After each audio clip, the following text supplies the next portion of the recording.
Hi, everybody. Welcome again to All Things Rangers. Once again, I am on the road. This time it's in Arizona. You can see some palm trees behind me.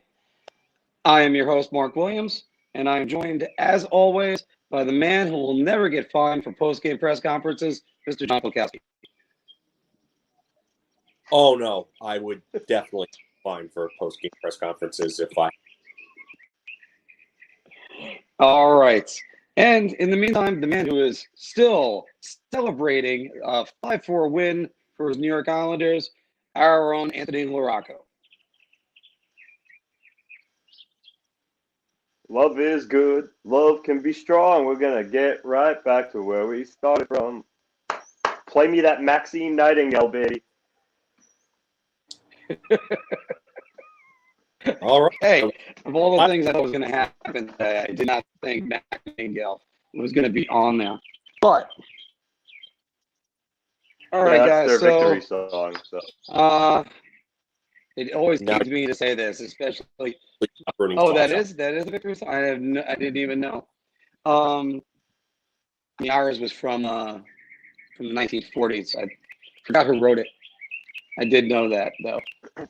Anyway, but Game 4 since the last time we covered anything, the Islanders won 4-1. A key goal by Matt Barzal. They wanted to decide things, and an explosion of goals yesterday. 5-4 win for the Islanders. I had to rush through the text chyrons, so pardon me if it seems a little bit lazy, but 5-4 win, and they held on after a guys, was it 5-2 lead or 5-1 lead? It was 4-2. 5-2. It was 4-2. No, Nelson made it 5-2. 5-2, yeah. Sorry. Yeah, beating Jeremy Swayman on I believe the first shot he saw. All right, so a lot of takeaways from that game. Anthony, we'll start with you. What are your thoughts on what happened?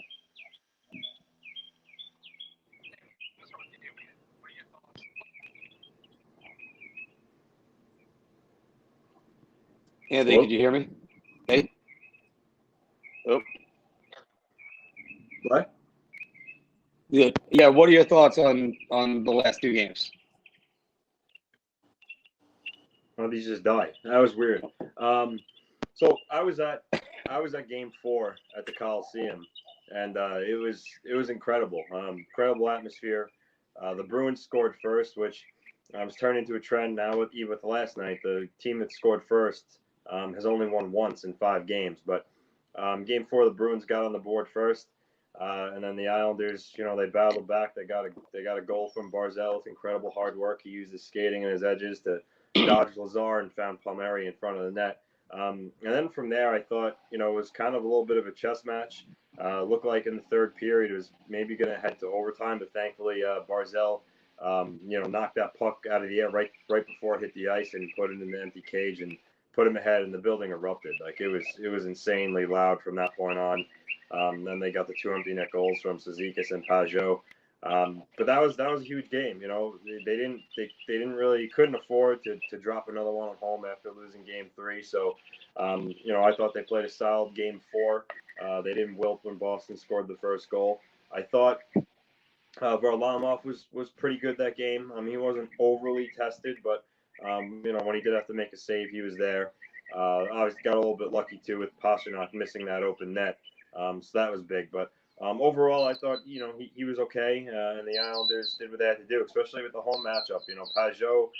Pajot's line against the perfection line at home was a big benefit to them. And then going into last night, this was a really, really pivotal game. If the Bruins won, they're down 3-2. You could say, yeah, well, being at home for Game 6, not wanting to close out the Coliseum that way, that they might have won, but you don't want to risk that. The fact that they were able to steal last night's game was incredible because the Bruins, that first 15, them and everyone knew they were going to come out guns blazing, and they did that. They got the early goal a minute and 32 seconds into the game. They scored off the Pastrnak one-timer. Good shot. Nothing really Varlamov can do on that one. And then shortly after that, Marchand had an empty cage and he like put it across the goal line. That was big too that he missed that. I thought for sure when that puck was on his stick, I'm like, oh, here we go. They're gonna be down 2-0, and thankfully he missed. But then after that, they got to their game. They got that huge power play goal by Barzal at the end of the first period. And look, they didn't deserve to be in a 1-1 game.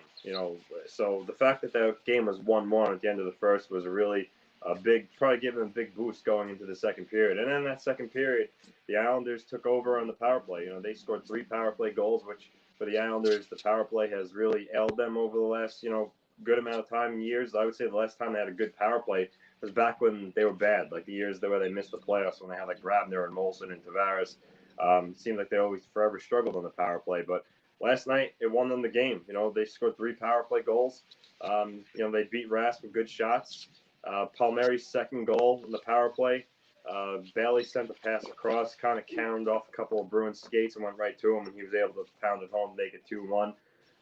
Marchand responded to that great individual effort. I'll give him kudos. He beat Pullock, who's a really good defensive defenseman. And then Varlarmov, he just kind of danced around like it wasn't there. And when they scored that goal, I'm like, oh, here we go. Now they're going to have all the momentum again. But the Islanders won on the power play. And once again, they cashed in. They got the power play goal.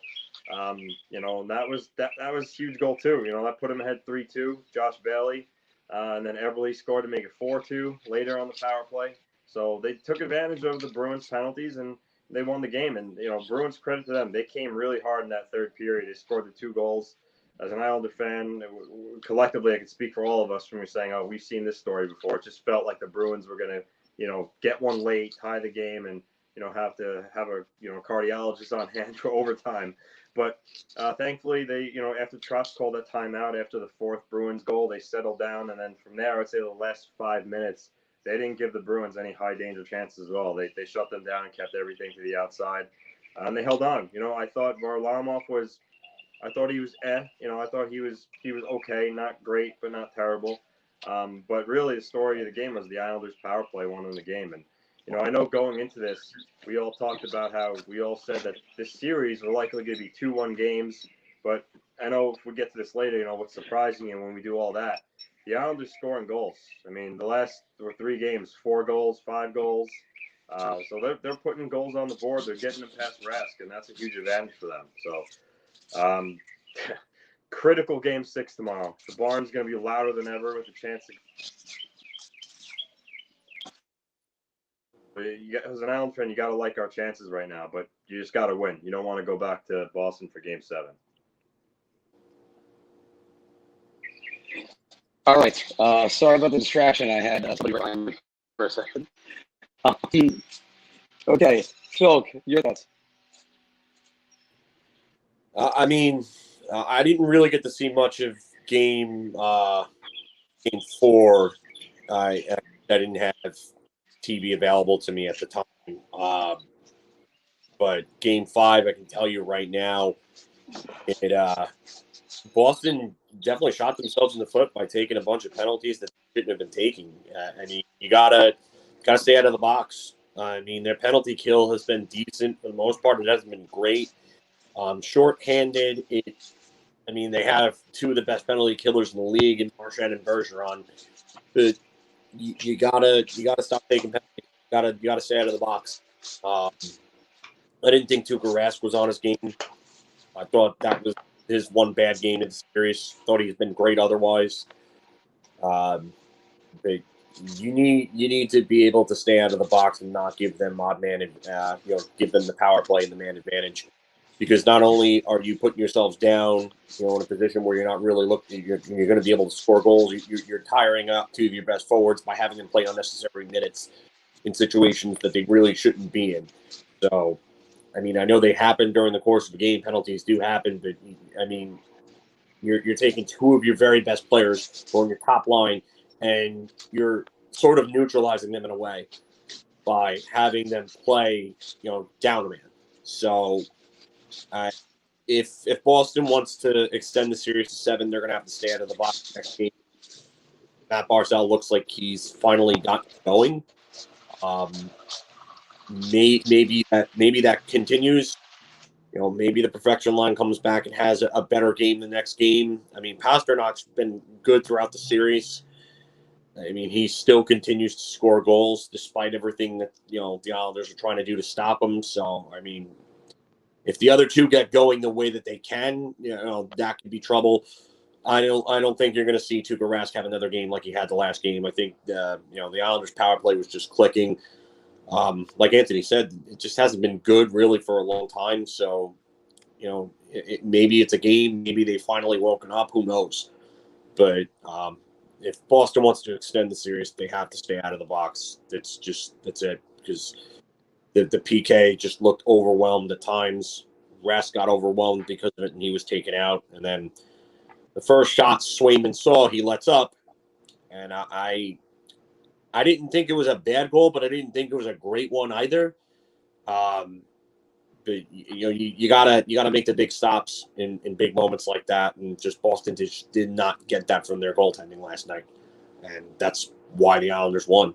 So, I would imagine that Boston's going to have to play a much more disciplined and much more cerebral game in Game 6.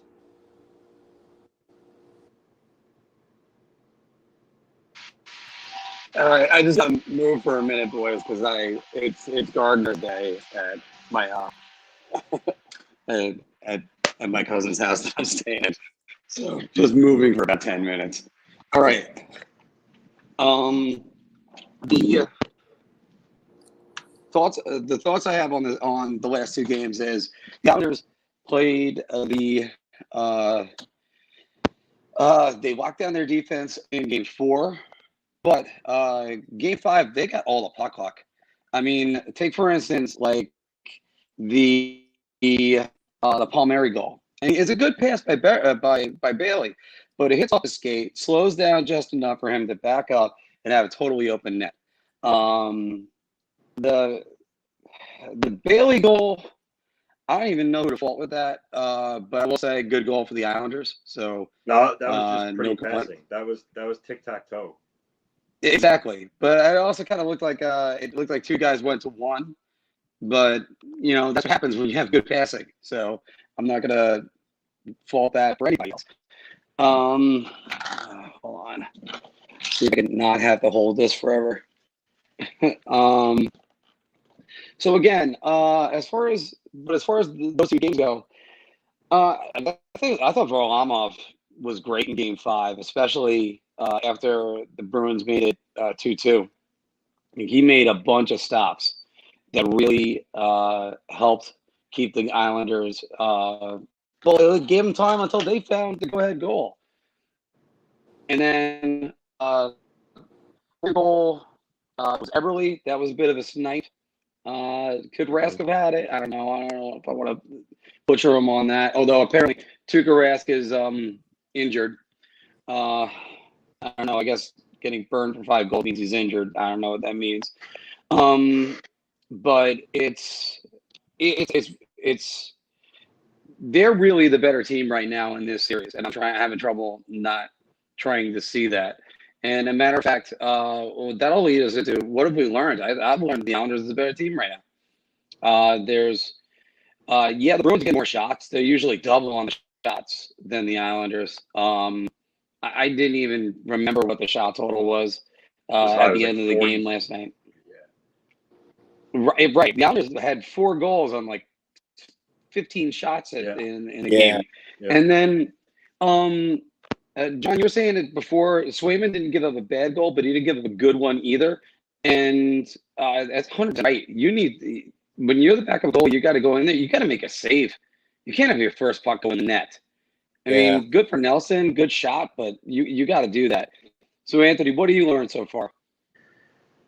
Well, I think what we learned is that the Islanders' style of hockey kind of remains true. People say about them, they play a patient game. They wait for the other team to make a mistake, and they jump on it. They have that, bend but don't break mentality, which is true. That 5-2, Bruins got back in the game, but then after that, they shut them down. And they capitalize off other teams' mistakes. This is the style of hockey that they're comfortable playing. They're comfortable getting outshot keeping shots to the outside and then just waiting for that one opportunity to strike on another team's mistake. They're fast in transition, and that's all held true. And we learned, I think, that the Islanders' offense is showing people that, even against a good team like the Bruins, who are a mirror image of the Islanders, that they could penetrate their D and score goals and generate chances, because that's what they've been doing the last couple of games. Barzal's dancing out there again, creating things. That goal last night, a couple of games ago, he probably would have stayed to the perimeter, but he did what Trotz likes him to do. He got the puck, he went to the middle of the net, and he let a good shot go. He didn't look for a pass, he didn't get too cute. So for me, it's definitely that the Islanders' offense can provide and score against tight checking teams, and they're doing it. And despite that, the perfection line, think of Pasternak has 5 or 6 goals this series. Marchand has 2, Bergeron has 1. So even despite the perfection line playing well, we've learned that the Islanders can win in despite of that line providing for Boston. And that's a scary proposition for Boston. The fact that line's going and the Islanders are still up 3-2. That's not a good thing for the Bruins. Filk. I've learned that Boston definitely needs some more depth. They're just not getting anything from their bottom 6. They're not getting nearly enough. They don't have enough scorers down there. Jake DeBrusk has to get going if they stand a chance to win the series. Charlie Coyle's got to give them a little more offensively. But what else do they have down there? Long gone are the days of guys like Noel Chari. You don't have those guys anymore in your bottom 6. So now others have to step up, and nobody's been doing it. Taylor Hall hasn't been great in this series. Bryce Harper. He's got 1 empty net goal. Yeah, and he hasn't been great. And this is David Krejci is finally starting to play a little better, which helps. But you need more than just that. It was just like Pittsburgh. Crosby can only do so much by himself. That one line can only do so much by itself. So the other guys in the lineup have to start stepping up, and they have to start playing better. For the Islanders, we learned that Barry Trotz can manage a goaltending controversy again. He just. Although I'm gonna say Varlarmov to me hasn't been the difference maker. He's been good enough, and that's what you have to get. You have to get good enough in the playoffs. Somebody was talking about it. I forget where it was. I think it was on Twitter, and they were talking about how the elite level goaltenders really don't win a lot of Stanley Cups. Think about it. Vasilevsky has one. Yeah, sure, he's a Vezina caliber guy. He's won one, but over the years, Price doesn't have a cup. Lundqvist didn't have a cup, but guys like Binnington, Bill Ranford have never won a Vezina. He has a Stanley Cup for his run in '90.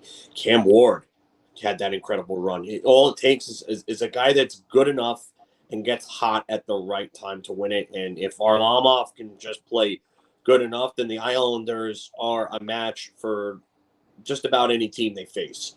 So I would say that, yeah, if Varlamov is good enough, the Islanders, they're going to be a tough out.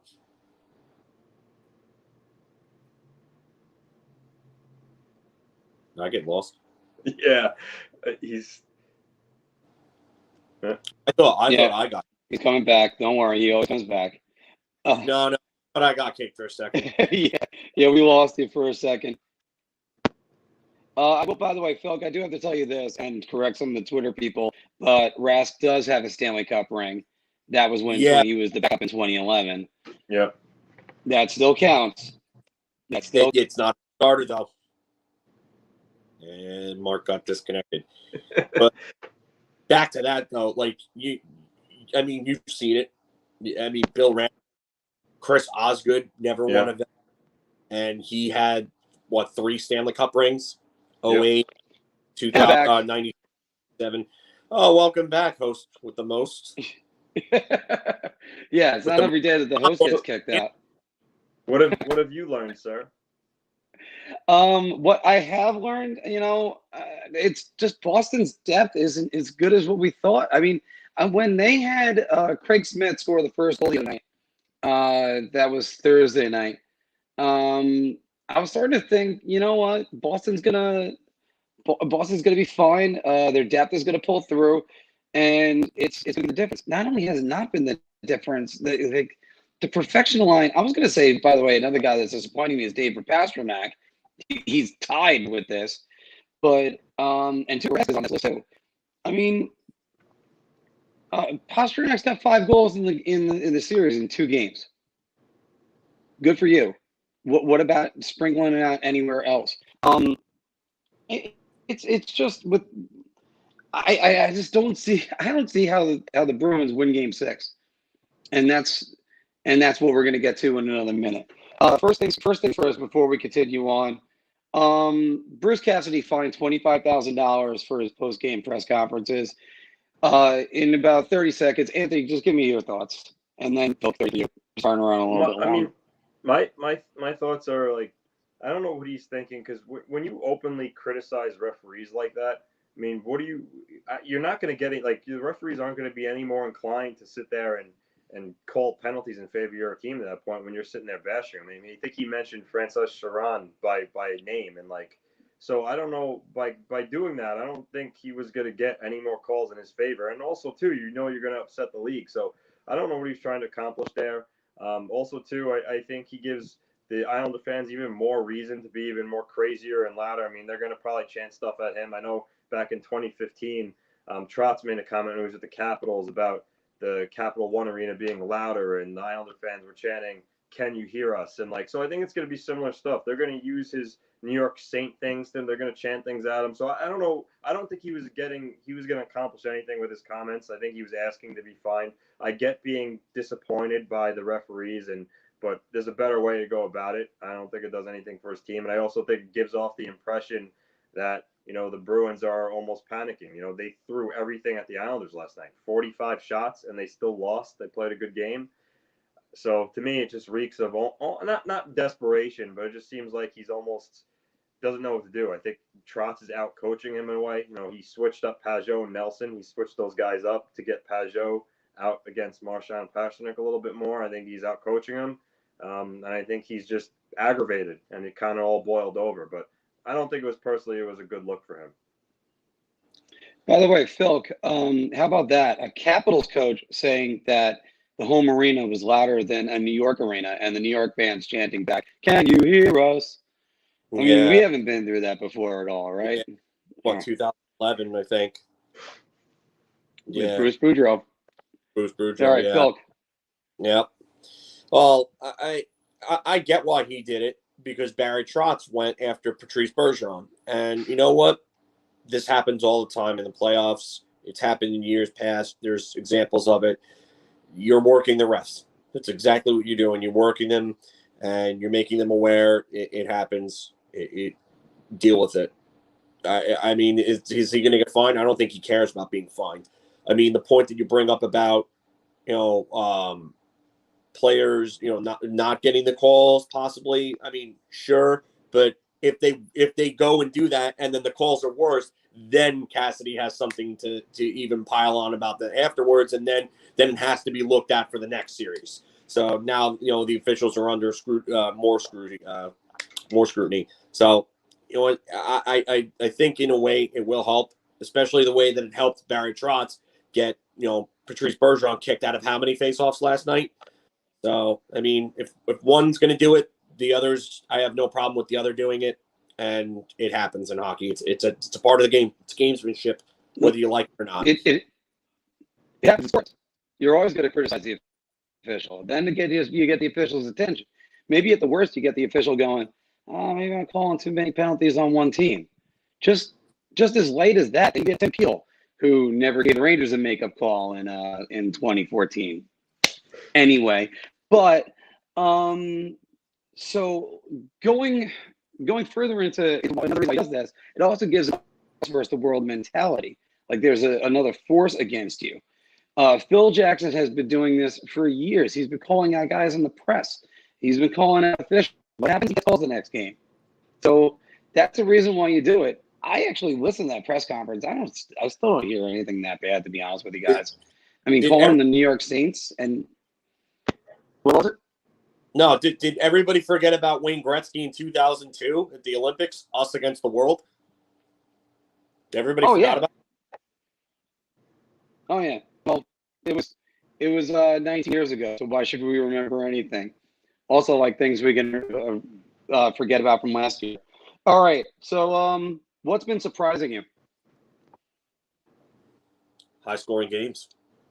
Just, I didn't expect 2 games to be as high-scoring as it was. I know Anthony alluded to it before, but I said like every game in this series is going to be a 1-goal or maybe a 2-goal game at most, but I didn't expect these games to be 5-4 and so on. If you would have that, I would have laughed at you. High-scoring games. Anthony? Well, I mentioned it before. The power play for the Islanders is surprising a little bit, especially against the Bruins PK. That's really good. So that's definitely surprised me, being how much they struggled recently. But I mean, as I alluded to before, I think just the goal scoring, their high scoring games. The Islanders, like I said, are bringing it to a good defensive team in Boston, and that's something that a lot of people said going in. Oh well, 200%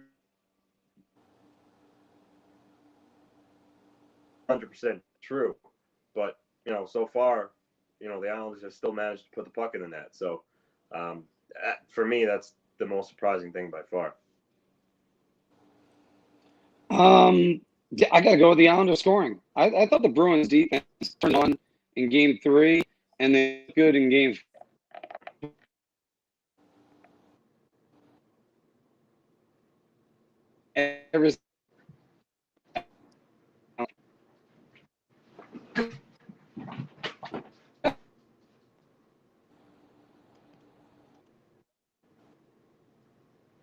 Are we losing him? Yeah. Oh, come on. All right, everybody's back. Everybody's good?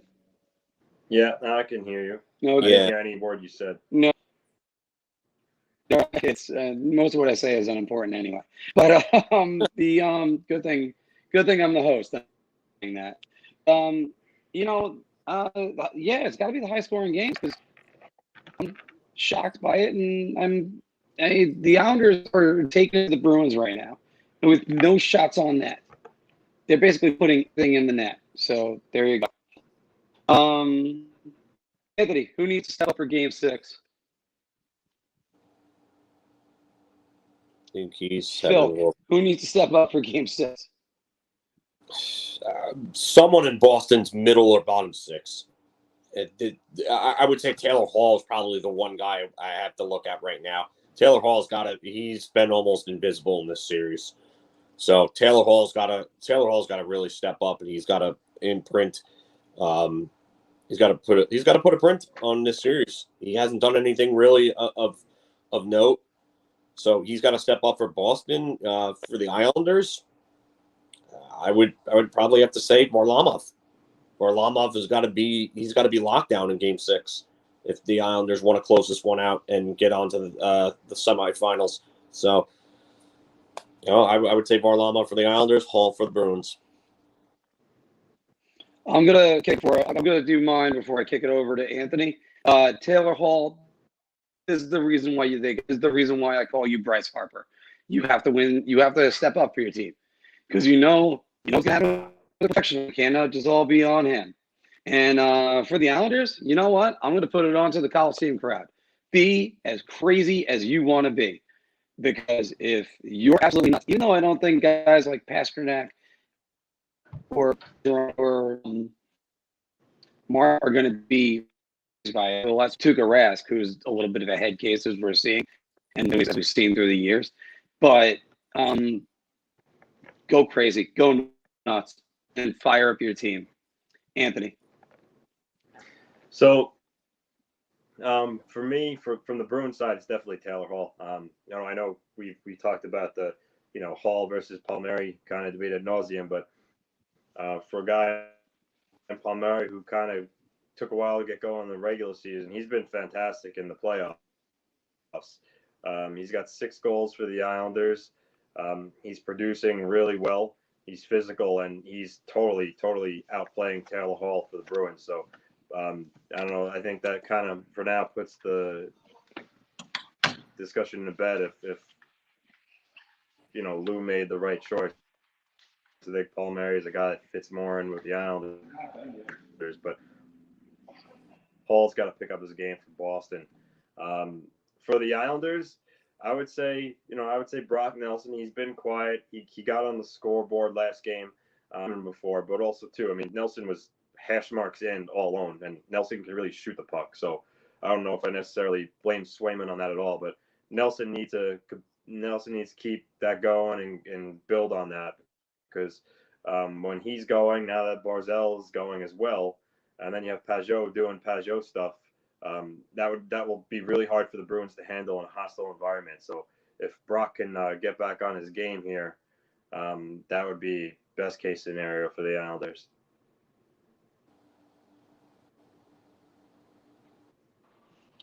All right, so I'm gonna go right back to you, Anthony.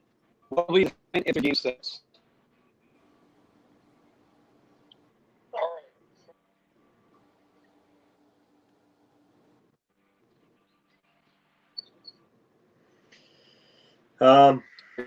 First on me. I'm gonna say it's Islanders close out Bruins, move to a semifinal for the first time on home ice since not Nelson, Pajot, Bailey, but I think it's gotta be the headline. Coliseum is gonna be just completely mayhem inside that building. I know we referenced the team that scores first actually hasn't mattered in this series, which is really surprising. But if the Islanders get on the board first, Coliseum's going to be jacked up to begin with. So if they get the first goal, maybe even the second goal,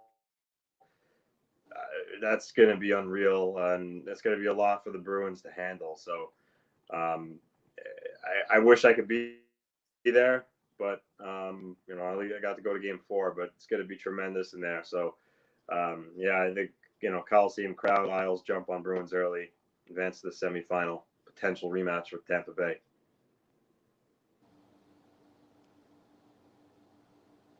I think the Islanders are moving on. I think that's what it's going to be.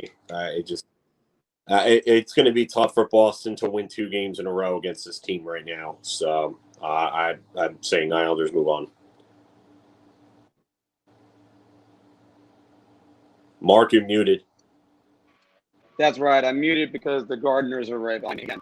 So, all right. Yeah, you're muted. I'm going to say this and then mute my mic again. I'm still? Really? I'm not muted now. No, you're not muted. All right, hold on. They warned me not to go back outside, actually, but I was like, hey, it's not going to be that bad. Yeah. All right. Again, I'm getting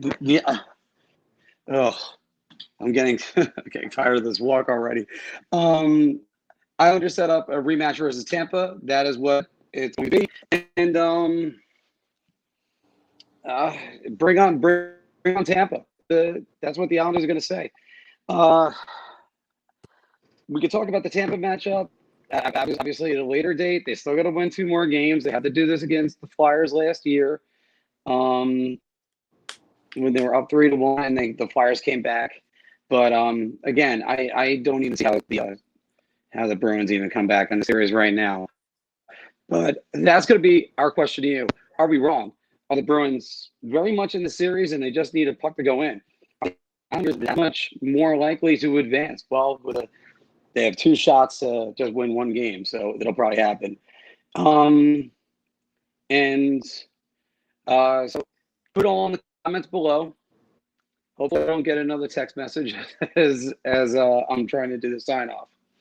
All right, let's do some bar talk, guys. I'm going to take a shot on this one. I'm going to say beer. I'm buying everybody around on this. Oh, my God.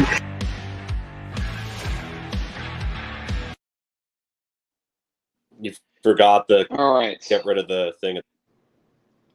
Yeah, that'll do for the live one. I'll edit it out. Yeah. Fucking every single time I can't. I love this software, but it's just it's just something I keep forgetting. Okay, welcome back to the ATR Bar Talk, where we take a bunch of NHL topics and gauge it by our confidence based on our choice.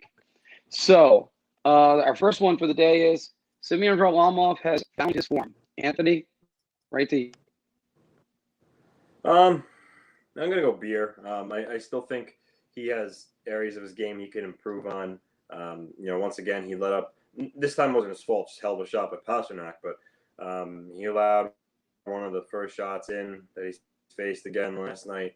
And something like the Bruins' fourth goal, he kicked out a rebound, and then Krejci was right there to put it in, and he kind of like squeezed through him. So he's looked a little bit uneasy at times. But at the same time, Marc, you referenced before when it was 2-2, he made some big saves. So, he has been there when they really needed him to, but at the same time, he's been a little leaky as well. So, better than his performance some of the Pittsburgh games, but he still has another gear to get to the top level. So that's a good thing. But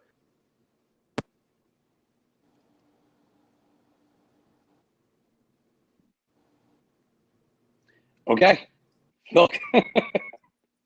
Yeah, I don't know if it cut out there or something, but I'm gonna say beer here. I'm leaning towards shot, not because I think that he's been bad, but I just don't think he's really been at the level that he was at last year when he almost got to the Stanley Cup Finals. I mean, that was his form, if anything.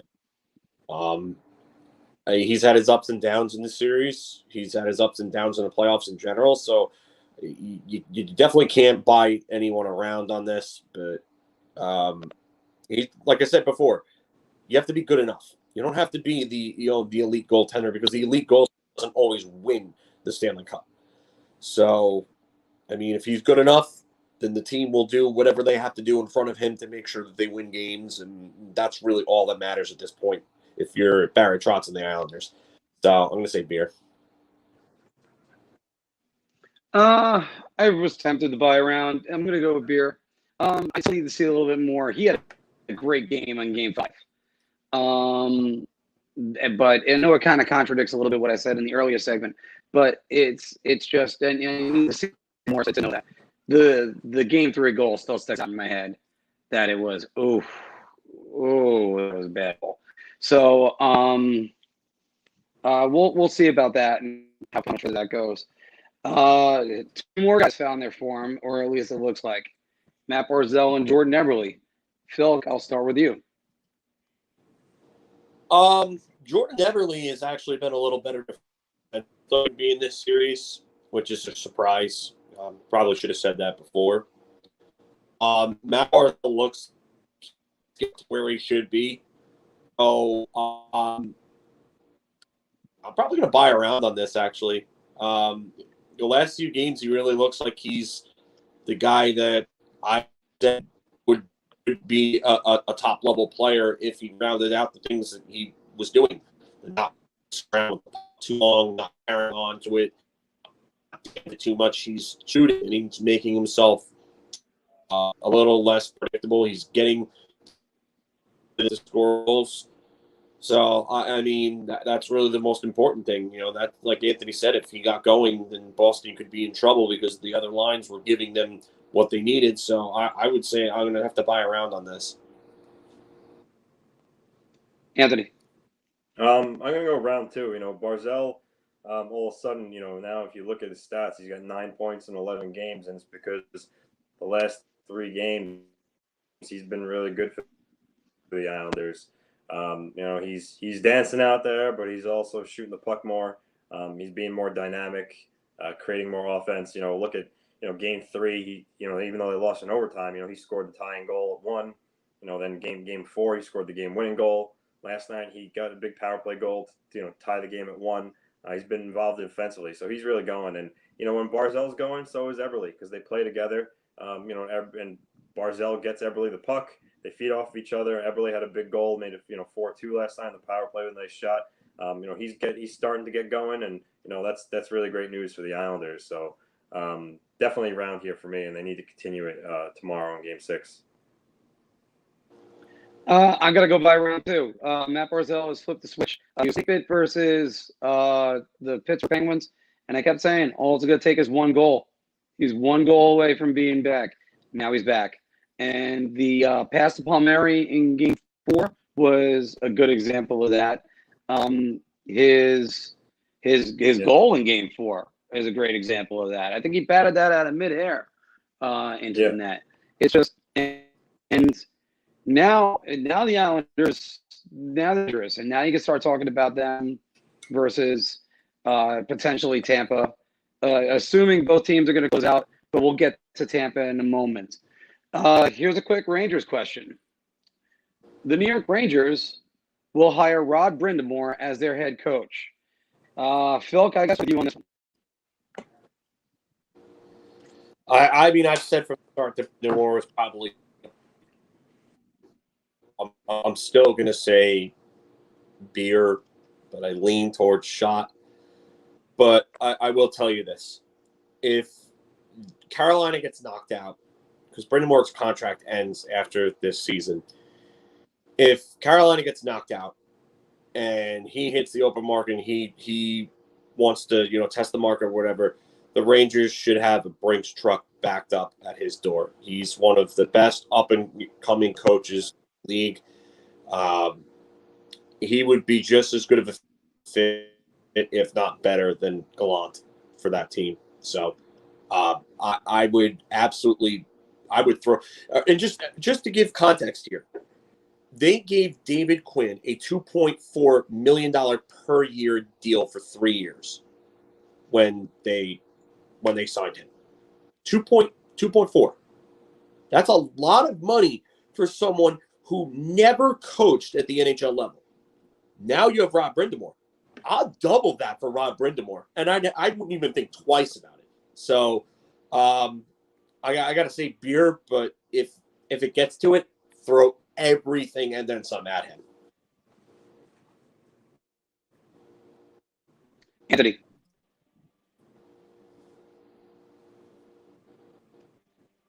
Anthony? I'm going to go shot just because I think that they're pretty close to hiring Gallant. I'm going. You can't hear me? I can hear you. I can hear you. Yeah. Oh, because I was talking and Marc was pointing at me like you couldn't hear me. So good. I get that up. I must be a little bit delayed. All the Kings were going to work out when we're going on the road. I was good. I said I'm gonna go shot. Only because I think the Rangers are gonna pretty close to hiring Gallant. I know he's back from the Worlds. I think he was scheduled to have a second interview with them if he hasn't already. There aren't many other teams. I mean, Columbus is really the other team that I've heard in the mix for him, and some whispers of Seattle. But I think Gallant's their guy, and I think they're gonna end up hiring him. Now, could they pull a Islanders Trotz circa 2018? The Hurricanes go out and then he becomes a free agent. They don't bring him back. Sure, it could happen.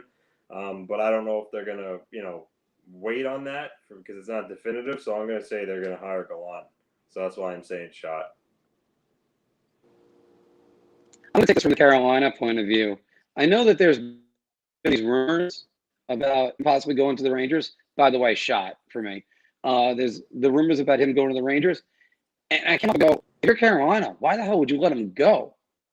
Why the Capitals let Barry Trotz go in 2018? Because they thought Tom Reardon was going to be a good coach. Instead, he's Colin Campbell. No. Conflict between much better chance. Washington. So, repeat that for me. Conflict between coaching and ownership in Washington. Leonsis and Trotz were not on the same page with a lot of things. They weren't on great terms.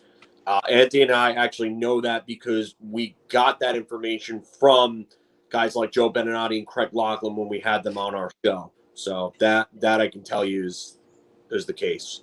Yeah, and they also only wanted to give him a 10%. But they still had raise. confidence in Reardon, though.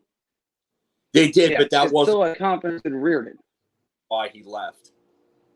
No, I just they Okay, also well, I'm not- kind of, they only wanted to give him a 10% raise. The guy just won the cup, and you're one of the best coaches in the league. You're only going to give him a 10% raise. He said, "Screw that." So that was a big reason too. Exactly where I'm going with this. Why? Who are you gonna have to replace this guy? He's got to be a coach next year. There isn't anybody. What are we doing? What are you going to just? Yeah, keep him in Carolina. That's just what I'm thinking. Last week we asked whether or not Vegas and even have a chance of the series versus Colorado. This week it's Vegas and Colorado will go 7. Anthony. So last week when I asked this question, I said beer because they were going back to the Fortress in Vegas, and they were going to be 100% capacity, and that was going to play on their side big time. It turned out to be true. They used the home ice to their advantage. They managed to shut down the Avalanche, who were very high powered, but they're the stingiest team in the league. So there's no surprise there that they were able to do that. But now this is a series. This is absolutely a series. The question here is going who's the first team to win a game on the road? That's what it's down to. And Vegas is going to have a tough time playing in Colorado for the next game. So I think ultimately that's what it's going to be. If Vegas could find a way to win in Colorado, I think they have a good chance of winning the series. Can they do it? Honestly, I'm not sure, but I will say it is going to go the distance, though. I think it is going to go 7 games. Yeah, I actually picked Vegas in 7 before the start of the series, and I know after the second game I was looking at it like they don't have a chance because Vegas got the doors blown off them in game 1. They threw everything they had at Colorado in game 2. Colorado still came out on top. I mean, this is a series again, like you said. Now it's a best of 3, and like you said, the first team to win at home might actually win this series. I do think it's going to go to the distance. I think Vegas is now settled down. I don't want to say Colorado's cooled off, but I definitely think that Vegas has found a way to play them.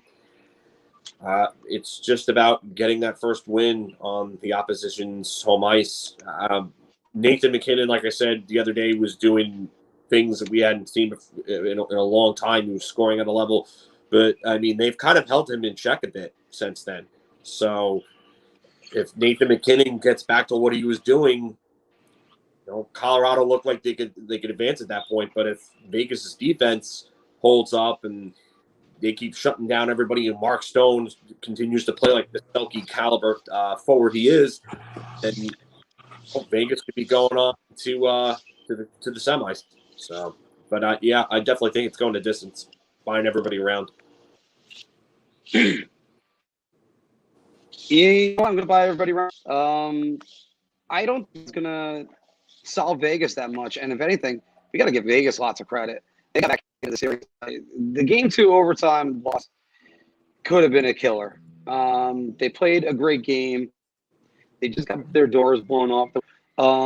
But in this case, now they seem to have found their game. Max Pacioretty already played various. And obviously, Marchessault getting the hat trick. It's going to be, obviously, it's a pivotal game because I think there's something like over 70% of teams that win game tied 2-2 win the series.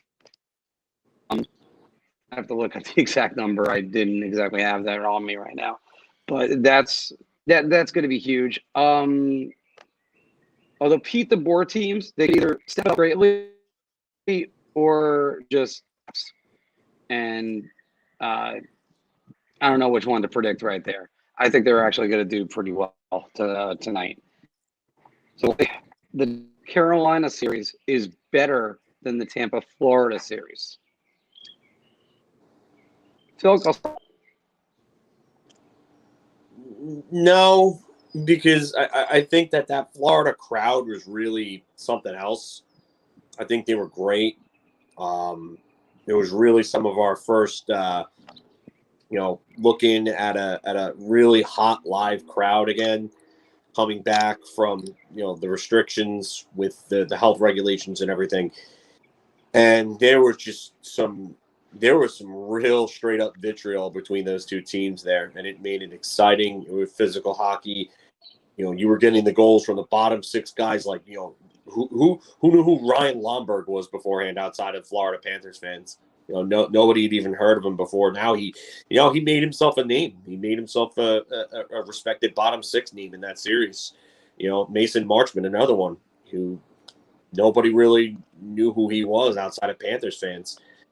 And that series was back and forth. It was tough. It was physical. It was, like I said, this is what playoff hockey should be like. But that was one of my favorite series I've watched in a while, and I wish it would have won 7, and there would have been overtime games every game, because those games are just fun to watch, man. So, no, it's not a better series, and I think Tampa Bay closes it out tonight against Carolina. So, shot. And I'm going to go shot, too. I think that Tampa-Florida series, there were some crazy up-and-down games, like back and forth. Two teams from the same state playing against each other for the first time. It was heated, so it had everything. I mean, don't get me wrong. I'm a big proponent of thinking 2-1 games can be really exciting too. And the first 3 games of the Tampa-Carolina series were decided by 1 goal. But aside from last game, which was 8 goals in the second period alone, so that was the first game that was kind of real crazy, back and forth. So because of that, I just think overall, I think the Tampa-Florida series was better. So I'm going to go, like I said, I'm going to go shot here too. And I also think Tampa Bay is going to close out Carolina tonight. I think you got both correct. I'm going to shot on this as well. I will say game 4 was on answer to Tampa, Florida, which was an outstanding game. But I don't see how this year. It was good to see Carolina win in overtime in game 3. I believe that's the way Florida won in overtime in game 3 as well.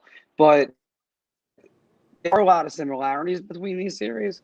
But the truth really is the Carolina-Florida series just had so much more. And I don't know if that was because it was that much better. It's so much. It's so hard to figure out sometimes with these series. I take this one. Marc Scheifele's suspension decided the Montreal Jets series. No matter how I phrase this headline, if you want to say it's because the NHL and Paris decided the guy who's never been suspended before 4 games. Or if you want to say because he made that hit and just it all, just took the loss and it completely hamstrung the Jets. They're the same, and Montreal ended up being the better team every step. Does it say something about the Jets' depth? Possible, but when you center, everybody's all discombobulated. Anthony, I'm gonna go shot here. Honestly, don't get me wrong. Losing Scheifele hurt, but did you see that stat on Montreal that they haven't trailed in the playoffs in over 400 minutes of hockey? They've just been the better team, every single game dating back to the end of the Maple Leaf series. Carey Price has been really good. So he's been their best player. Scheifele, having him in the lineup be good to go against Price, sure, but I just think overall Montreal was the better team in every aspect of the game: goal, defense, offense. Scheifele would have things may have been a little closer, possibly, but even if he was in there, I still think Montreal would have won. So for me, this is easy. It's a shot, and it's no shot at Scheifele either. He's a good player, but I just think the way Montreal played, he wouldn't made that much of a difference. Filk? I'm going to say beer, and only because I don't know if you guys remember, but before the start of the season, I know I had talks with both of you guys about who I thought were real dark horses to win things and to go far. And I said that Montreal was actually going to be a pain in the ass for anybody that they had to face in playoffs because of the fact that they have guys up and down on each four lines that could score. They play a fast, gritty game. Adding someone like Anderson who can bring a more of a physical presence would help them, and their defense was good. And yeah, I still believe Carey Price has been overrated, but he's been good. So Montreal has been a team, and it's funny because I actually picked Winnipeg in 7 to start this series. But I'd have to say Montreal, even with Scheifele in that game 1, was just a better team. They just were that much better. So I'm going to say Beer because it doesn't help not having your number 1 center. And I know you could put Blake Wheeler at center, and he could still play good center there, but it's not the same. I think Montreal still would have won with Scheifele in there, though. So I'm gonna say Beer. And out of nowhere, so with cream cheese on it. So I wasn't expecting that. Here's something. It could be an interesting one. NHL cheating has been awful this season, or this postseason, I should say. No season. Filk, right to you first. Combine everybody around on this one, and it just there. And the worst part about it is that you can't criticize them because you get fined, and it's terrible because what that goes to show you is that no matter how bad they screw up, no matter what they do, there's no accountability for them ever. I mean, even in the Tampa, Florida series, Sam Bennett got a suspension or a fine for 1 game suspension. Yeah, 1 game suspension for boarding Anthony Duclair, but I believe it was Ryan McDonough turned around and did the same thing to it was in the same game too, and I can't remember who it was, and he didn't even get it. He didn't even get a penalty. Same exact type of hit, nothing.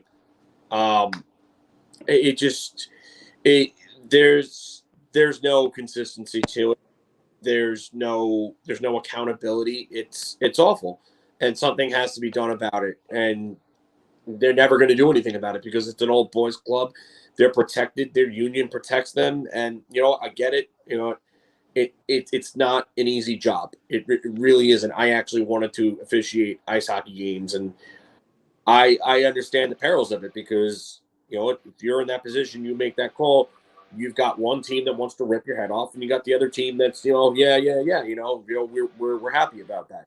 So you're never going to make everybody happy, and human error is inevitable. But there's got to be more accountability to it. It's just when it's this bad, something got to change. They got to start grading these guys more. They got to start holding accountability for them. Maybe if you're not going to fire them, maybe demote them from postseason action. Then maybe not have them call postseason games because there's too much that's been being let go in certain cases, and then it's being called in other cases. So instead of having a set of regular season calls the way that they call it in the regular season, and then a way that they call it in the playoffs, why not just call it one way throughout the entire season so that there's no leap from here to here?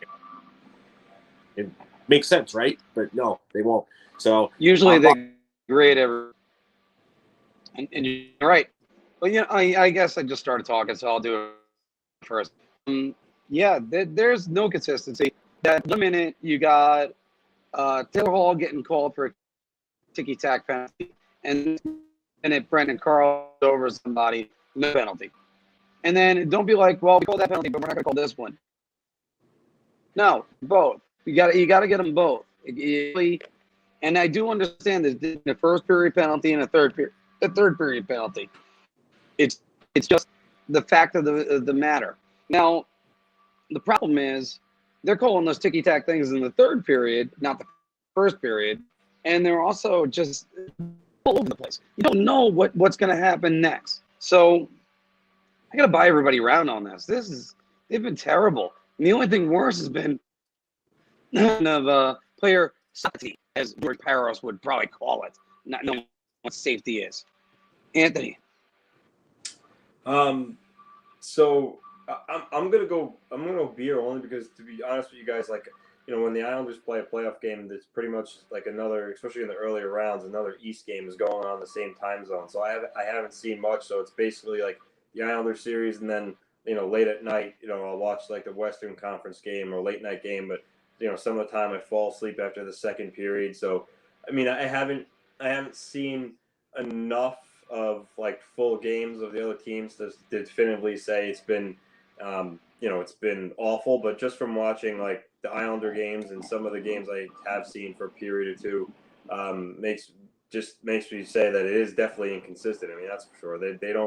They call one thing on one team, but then they kind of let a similar thing on the other side go. And I guess sometimes referees miss things. I understand that, but my thing is just be more consistent. Like I get maybe something that you'd call in the first period that you wouldn't call in overtime, and I do agree with that. But you have to at least try to be a little more transparent with how you're going to call things too. Don't let the players think you can get away with something, then in the second period all of a sudden they get called for something that happened in the first and didn't. So for me, it's really just all about consistency. And like Filk said, being a ref it's hard. It's a thankless job. You are human. You are going to make mistakes. No matter really what you do, you're not going to please everybody. So, and you're under a lot of scrutiny. So you think like the players are under a lot of pressure during the playoffs, but the referees are under immense pressure too. So I'm not going to be too hard on them, but at the same time, they do need to have some sort of just general consistency of how they're going to call things, for every single team. And like I said, again, you're going to make mistakes, but you have to try to limit them, especially in the playoffs. One more thing that I want to add before we move on from this, and I've seen this, I think the worst I've seen it in quite some time, maybe if ever, is the lack of original calls, but they call the retaliation call. And I've seen it all around the league this postseason, and they're not calling, like, let's just say someone slashes somebody, and then the other player slashes him back. They call the retaliation, but they don't call the original, and the ref is literally sitting right there looking at the play. Like, you got to call them both if you're going to do that. You can't just call the retaliatory. Who has two children, and the younger one goes and smacks him, and then the older one smacks the younger one back, and instead of punishing them both, punishes the older one just because it's the retaliation. You can't do that. You have to be consistent, and you have to get everybody for everything, because if you're going to call it one way, you got to call it one way. You can't call it for one side and not the other, and it hasn't been good enough this postseason. Sorry, it hasn't. I'm going to extend a little bit further what you're saying. With it's even more frustrating when they get the chance to actually review the video. Sort of like the Barzal, David Krejci spearing. Barzal's the one that got speared. And yeah, a little bit of it in the the in-between periods studio thing with Anson Carter and I think it was Patrick Sharp Liam McHugh was like they called it a 5-minute to the box. They reviewed it on the iPad and then went, "No, we're 2 minutes." Yeah, Why? I don't get that. Because he hit him in because he actually had protection for him. If it was 2 inches higher, that's a major. That doesn't make any damn sense to me. You still have a guy who had injured, swung a stick. What do you? It's got to be why that is a major. And obviously, I mean, I picked the Bruins in 7, but I mean, I even said it to you guys. I'm like, how the hell is that not a major? You got to be kidding. So, all right. But we always want to know your thoughts. We actually want to know John's thoughts. What have I been saying forever, though? Like, punish the action and not the outcome, and they're not doing it, and they still refuse to do it, and that's egregious. That's bad. You can't screw that up the way that they did. There's no excuse. You can't screw that up. I think part of the problem is when you start thinking about, then it becomes. I think they're trying to get the divers out as well. They've been doing a good job the last 5 years, but you get the dive and then you're going, oh, all right, well, there's the action, and there was that. I mean, Thomas Plekanec always call. He would just jerk his head so much. It was a joke. Yeah. But yeah, they're so you get the guys that fake it and then penalty called, and then they're back on the ice. I guess that's the outcome. But you know what? Barzal could have been really hurt if he just missed it. How about this? Speaking about this, one more thing. That Chris Simon high stick run in the face, I think it was 2007. and he hit him in the chin. 2000, yeah, I was still bartending in Hicksville at the time. So, yeah, he got him in the chin right here. He hit him right here or right here. So don't just think, oh, the outcome is one thing. So the outcome doesn't stop the action. You got to never let those guys do that thing. All right, we're gonna move. We want to know what you think, or is the NHL officiating just been awful? Officiating for a minute. Vegas, Colorado going to go the distance. Is the Carolina Tampa series really that good? I mean, has Varlarmov form? Has Barzal and Eber form? Put it all in the comments below. Would you like to see Rod Moore be New York Rangers head coach? So also, give us a like, share, subscribe, and I'm just gonna move on after that. I just can't say more. Let's do some honest conference. Can you give me your sense of kind of where the group is at? Once again, my teammates come up short.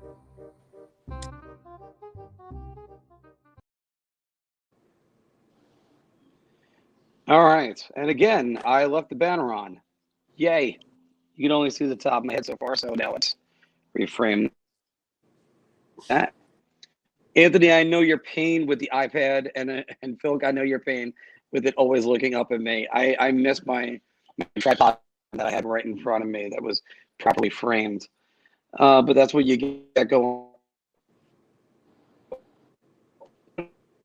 And in one of our live streams, these are honest press conferences where we say what the players really want to say. And we'll start. Anthony, you are Matt. So I know a lot of you media guys out there are talking about how, I needed to wake up, or, I wasn't playing up to my ability. But you know what? I'm Barzy. There's no one better on the edges in the National Hockey League than me. My stop and my turning. Hell, I'm even faster than Connor McDavid. I won the fastest skater a couple of years ago. And the fact is, it's playoff time. I'm facing the top pairing defenseman for every team. It's tight checking. They're in my face. They're hooking me. They're grabbing me. Really, which in my opinion, a lot of these calls should be penalties. They're impeding me. They want more skilled guys like me to show off their skill. The referee needs to put their arms up when they trip me and take their loose arm and hold me. It's ridiculous how some of these aren't getting called. But you know what? I kind of show up the naysayers. I showed up the last couple of games, scored some big goals for my team, and now we're on the verge of going to the semifinals for the second year in a row. And hey, you know what? People are talking about Pasternak, and he's got a hell of a shot, but he can't catch me. I get going, I blow him by him and leave him in the dust. Same thing with that rat Marchand. He tries to intimidate me, but I'll skate circles around him too. So, I'll take some questions for you guys, but we're 1-1 away from our rematch with Tampa Bay, baby. So, Matt, what would you say about a rematch with Tampa Bay? You'd have to probably face against Braden Point again, someone who gave you a lot of problems last year, and Andrei Vasilevsky, who seemed to have everybody's number last year for the most part on the Islanders. Well, you know what? You look at this series, game one, Tampa Bay was already in Edmonton for a while, resting. We had that emotional series of Philly, 7 games. We flew to Edmonton, had one day off, and we had to play, and they blew our doors off game one. But after that, game two, we lost a 2-1 game with I think it was that cheater Nikita Khrushchev pretending like he's hurt, scored the game-winning goal with about 40 seconds left. That was a pivotal game. That game goes to OT. Maybe we win and your series goes differently. But we came back with a good game 3. We won. Game 5 we won double overtime, and then my boy Brock, game 6 breakaway on the stick. He puts that in. It's going 7, and you know what they say when it goes to 7 games, it's anybody's series. I think we probably could have won that series if that happened. But to answer your question, Braden Point's a great player. He doesn't skate like me, so he has to deal with that. But as far as Vasilevsky goes, he's a great goalie. I think we're deeper this year with the addition of Palms. He's on fire. Bo's going, and like I said, I really want a second crack at these guys because I think we could beat them. Matt, do you know those drills where you used to have a parachute on your back when you were running or skating? Yeah. Like that Leo Komarov. I'm sorry, repeat that question. I broke the kind of cut out. Is that what it's like to have Leo Komarov on your back offensively? And now you've exploded, even though you got 1 goal on your line. Uncle Leo, man, he's great in the locker room. He's very funny. He tells his jokes, but listen, he's not a goal scorer. He's not a playmaker, but he plays hard. He plays a heavy game. Hits guys, get in their way, kind of creates some more space for me and Jordan. I love Uncle Leo. Yeah, I wish he was a little more skilled. He's kind of got stone hands. Doesn't really move that fast anymore. But yeah, sure, a perfect world. Would I love to have Palms on my line, or Wally when he gets back in? Yeah, but I respect Coach Trotz, and Leo is responsible defensively, takes some pressure off me and me and Jordan. So it is what it is. But I love Uncle Leo. Barzy, thank you very much for joining us. Thank you. All right. To the next man, I am going to be Gary Price. Everybody says I'm the world, and you know something? They're fucking right, because of course I am. I beat the Toronto Maple Leafs, and you know what people were saying? They're going, "Oh no, the Maple Leafs are going to beat them in 5 as they're down 3-1." You know what? I was the one that held us in there, and I knew for a fact Toronto wasn't going to be able to do anything because they have 3-1. They don't know how to handle success, so we relaxed them, and sure enough, I made all the stops. Goal that I probably should have had, but I'm the greatest goalie in the world, so that don't matter. And then where that idiot Marc Scheifele got himself suspended for the entire series. Bye-bye. I think you're even suspended right now. How about that, brother? So, and now I'm going to the conference finals for the first time since 20. And I could tell you one thing about that. There is going to be nervous cry coming down on a breakaway on me. So I don't have to worry about anything. So I'm going to take some questions right now. Questions. Carrie, what do you have to say in regards to Chris Kreider when your own teammate actually tripped him up and forced him into you? Oh, please. I mean, he tripped them up and forced them into me. I mean, sure, you could look at it where it actually looks like he got tripped and the stick is whipping a little bit. But you know something? He then landed feet first. It was like accidentally on purpose. I mean, he probably was skating towards me and going, it's okay. I only got the world's knees to break my fall. So, myself against. So, as far as that Chris Kreider goes, he should enjoy watching the playoffs. That's what I think. So, Carrie, you talk about how you're the best goalie in the world. You just said it, but how do you feel that Marc-Andre Fleury and even Jack Campbell, who's been eliminated, journeyman, have a better goals against average than you in the playoffs so far this year? What are your thoughts on that? Don't they know my resume? Did they see the World Junior? You couldn't get one past me with a cannon. I mean, Patrick Waugh's got nothing on me, or at least according to what every single member of the Canadians has to say. I mean, sure. I mean, this is only the second time I've made it to the third round, but you know what? You're just haters. I'm the best goalie in the world. Just ask anyone that's north of the border. So you can't get me. I'm gonna surprise everybody, and we're gonna beat Colorado or Vegas because they're still playing. They still can't figure it out. And Jack Campbell flash in the pan. Marc-Andre Fleury is pretty good goalie. I'll give it though. He's okay. But yeah, Jack Campbell, I have one word to say to you, or two. Bye-bye. Thanks for joining us, Kerry. I think you're overrated still.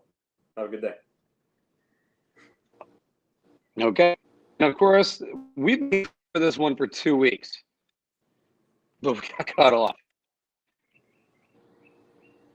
Our illustrious ski, is it coming up yet? Damn it, come on. Oh, there it is. Okay. David Quinn. Well, the boys in the locker room were a little out of sync there, and we come out and we come out hard. We got a good young team here, and I'm talking about the big guys we're producing. We had a stretch where Artemi was out because Vladimir Putin wanted to try to take out his family and so on, and just kind of sounded like a little bit of a hit piece because he, I don't know, maybe he's a liberal or something like that. I don't know, but he spoke out about that guy who Navalny, I think his name was. Yeah, Navalny. Yeah. So Putin tries to take out Panarin, tries to defame him, tries to threaten his family, and Mika Zibanejad got the COVID, and he just, I don't know what he was doing, but he wasn't really playing all that well, and it's my third season with the team, and the team was young, and we got Brett Howden, and Brett Howden's obviously the best player in the league. Goes out there and he plays with pace. His intentions are always good. He's always gritty. He's always in the corners. That's how you got to play North American Canadian boy hockey right there. That's what wins, especially in the playoffs. Especially because we saw that against Carolina. Carolina kind of smacked us around. Sebastian Aho bangled Tony DeAngelo a little bit. So I thought we had a good team. I thought we did a good job. Any other division, we're in the playoffs. The way that the divisions realigned this year, we got 60 points. You got teams with 50, and less in there. Montreal, they're going on to the conference semis, and here we are. We're out, and we have more points than they did. So how does that make any sense? I don't get it. I don't know what these people want me to do, but James from over the top goes and just gets rid of Jeff. Gets rid of JD. They're my boys. They got me here, and Chris, who he's my boy, and we've had relationships going back to Boston University. I've known Chris for probably about 25 years plus, and then Chris just goes and fires me like that. I'm kind of heartbroken, Chris. Thought we were cool. You turn around, you stab me in the back like that. We were boys. Now we're not boys anymore. You're not coming to my family barbecues anymore. We're not gonna do this like that anymore. You sit there and you act all nice to my face and you fire me. What, because the fans want to be fired? What do those idiots know? What do they know? They want, Gerard Gallant. Yeah, I want Gerard Gallant. Yeah, why do you think Gerard Gallant's been fired from 2 different places? Because Gerard Gallant has a problem with all the ownerships that he's ever dealt with because he wants all that power and stuff to his name. He wants to make all those personnel decisions. He wants to bring in all the players. He thinks he's like Mike Keenan or something like that, telling Neil Smith to go trade a Monty for Noonan and Matto. How did that work out for the Rangers? Yeah, you lost a 40-goal scorer because you wanted 2 overtime goals from a guy who would then leave and just be another journeyman for another 6 years or so. What did he ever do after that? But yeah, that Matto guy, whatever. But yeah, I'll take some questions here. I'm not in a great mood, but I'll take questions. So David, I have to ask. Back when it was feasible to possibly make the playoffs. You had some crucial games against the Islanders, and you went and started Igor Shesterkin, who I believe has only beat the Islanders once in his career, if that. I'm not sure, but you started him over a guy in Gorgiev who kind of owned the Islanders for a while. So a lot of people think that was a boneheaded decision. So what do you have to say about that, and why would you do such a thing? Well, you gotta ride your number one guy. You gotta bring your top guy into the battle because he's got to lead you there. He's got to be the guy. You know, like me, I'm not a leader of men. I kind of lost the locker room, you know, at some point. And, you know, I know that they weren't responding the same way because when I come back, you know, you've got Chris Knobloch comes along and they all of a sudden start playing their asses off for him. And I'm sitting here, I'm looking at this. Well, I'm like in my deathbed over here with this COVID stuff. My staff's got COVID. Chris comes up. You know, even Chris Drury's behind the bench with him, and they're just, you know, they're playing their asses off. And I'm like, what the hell? Why didn't these guys do that for me? Why didn't they do that for me while I was there? And I come back, and the first 4 games that I'm back, they're playing like shit. I don't know what they're doing. They're playing with their heads in their asses. So I'm sitting there, and I'm a little annoyed by this because it just, I'm not getting that same effort that they were giving me. You know, they were giving Chris while Chris was running the bench. So, you know what? If they would have done that all year, then you know what? Maybe we'd be in a playoff spot. You know what? Maybe just because of the fact that Ryan Spooner comes out and says all this other crap about, you know, oh, well, he wants us to not stick handle on a 2-on-1. You know what I'm trying to do? I'm trying to break an adage that the Rangers have about trying to pass the damn puck into the net. You know, it's all fancy schmancy shit. That's been going back to the 70s and when they were Smurfs. You know, and they were getting beat up by the Flyers and the Bruins because that's what happens when you're Smurfs. You pass the puck too much. You try to be too fancy, try to be too pretty. You're too worried about your Vidal Sassoon commercials instead of trying to win games the right way. You know what the right way is? Brett Howden is the right way. That's the right way. Intentions, pace, grit, board battles. That's the right way. That's how you win games. And you know what? So I had to go with Igor. Because Igor is our guy, because Igor bailed my ass out last year when my defense was even worse. They didn't know how to play hockey. And Adam Fox looked like a wonderkind. But you know what? Him and Ryan Lindgren were our only pairing that could really defend last year. So I had to stick in. I had to be loyal, just like Brett Howden's been loyal to me since I first came on. You know what? Booch probably, you know, he finally started playing better. So you know what? Talk about loyalty. Booch, I got your back, man. I got your back. If they trade you wherever I end up, you could come play for me. All right? And then you talk about Georgiev. Georgiev up and down all season. You know what? I don't know what I'm getting from this guy anymore on a nightly basis. And you want me to put him out against the Islanders who are running around like a bunch of madmen when my guys don't even want to start up for a game? I know that's partially on me. I know I got to get them up for games. But you know what? Players got to get themselves up for the games too. And you know what? They didn't want to do that. So you know what? I got a big problem with that. David, my question is that you're a developmental coach, and yet most of your criticism have come from the people you're trying to develop, whether it was Kakko, Vitaly Kravtsov, Julian Gauthier. You can name a bunch of guys, Elias Anderson as well. So were you really trying to develop the talent? Or, I mean, what was going on there? Was there miscommunication? You know what? As a coach, you got to put your players in situations that help you win games. And that's ultimately the goal, is to win games and to get to a playoff spot. We got it. We stuck in last year. Igor and, you know, the COVID kind of helped us. But, you know what? You gotta win games. That's what it comes down to. And guys like Elias Anderson, who is Elias Anderson to criticize me?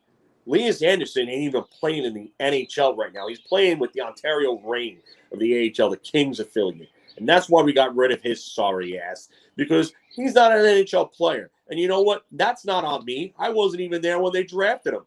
That's because that team decided that, oh, we're going to go all in on Elias Pettersson, and they missed him. You know what? That's on Jeff. That's not on me.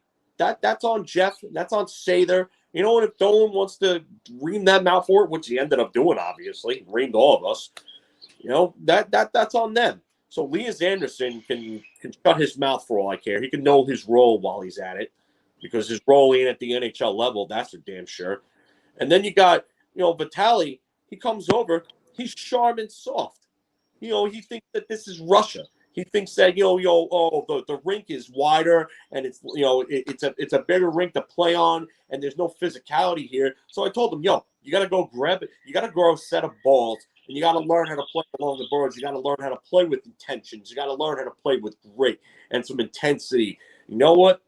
Got to get your cardio in, because apparently when he was down in Hartford, they told us that his resting heart rate was like almost non-existent. Like, what is that shit about? You're supposed to be able to skate and get your heart rate up so we can tell that you got a pulse, but apparently Vitaly Kravtsov doesn't have a damn pulse. So that's why I didn't play him, and I played him on the fourth line, even though I got to say, he kind of looked pretty good with Aaron there for a few games. So, yeah. I'm not a fan of Vitaly Kravtsov either. I know Kakko. I know he had like the best game of his career against Calgary, and then he took that dumb penalty. So I decided that I got to send you a message, because if you're going to risk winning games like that, I got to send you a message no matter what you do. So I know that I don't do the same to Brett Howden, but Brett's my loyal boy. Brett's like my teacher's pet, if you will. So I gotta make sure that everything is a meritocracy here. And Kakko at that time wasn't.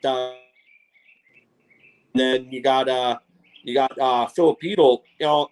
Listen, you guys played a real good game against Buffalo, but I gotta go with my big guns when the time calls for it. When it's Mika, it's Artemi, it's Foxy. Those are the guys that are gonna get it done. I don't care how good your game is then. So Chytil and Kakko, you were playing well together in that game against Buffalo, but gotta go with my big guns. Gotta be loyal to the big guns. It's always how it's gotta be. But you know what? These kids come along and they expect everything handed to them on a silver platter. I got to turn them into Selke caliber players. Selke caliber players. That's right. 200-footers. They got to know the game from all angles. They got to be on top of the game defensively. We want them to play like the Islanders in a way. So, you know what? I don't care if they don't develop offensively. I'm not here to do that. I'm here to win games. I'm not here to do flashy, tic-tac-toe cross the passes. You got a 2-on-1, you either pass the damn puck or you shoot it. I don't care if it's predictable or not. It's gonna get us results. It's gonna win us games. So you know what? Good luck to them with Gerard Gallant, Gerard whatever, or Rod the Bod Brindamore. Like, you know what? I don't care about the two of them. Whoever it is that ends up being their coach, good luck. Good riddance to that organization. They got their heads in their asses. The owner doesn't know what the hell he's doing. And you know what? I'm happy that John Davidson's back in Columbus. JD, if you're listening, your boy needs a job. So I'll take that coaching spot, because I know that Tortorella guy can't seem to friggin' stay in one place, because he wears out his welcome. He, has a habit of rubbing his players the wrong way. So your boy Quinn needs a job. So hit me up, JD. I'm open. Let's talk, bro. Thanks, David. Thank you very much, David. Don't let the door hit your ass on the way out. By the way, I believe David Quinn is up for a coaching gig in Columbus. I think he's being interviewed for that right now. So, yay. Good luck to them. All right. Who wants to read the story first? Okay, I'll go. This prediction that's right up here. Being single most of my life. Or just yell at Larry Brooks like every other New York Ranger has. All right. I not to step too far away from hockey, but a little bit on that this week. I've got to say, I saw one of the worst press conferences in speaking about our honest press conferences and such. And that was LeBron James this week versus the Phoenix Suns. First, he leaves the court early with about 5 minutes remaining in Game 5 because they're getting their doors blown off. And then he leaves the court early in Game 6, doesn't shake any hands with anybody, and walks off the course. And then it starts talking about in the post-game presser, he really kind of seems perfectly okay with losing and starts talking about Space Jam 2. Are you kidding me? Are you absolutely kidding me? Like, that's what you're going to talk about? Could you imagine if, like, Michael Jordan did that? Or, no, it's Americans.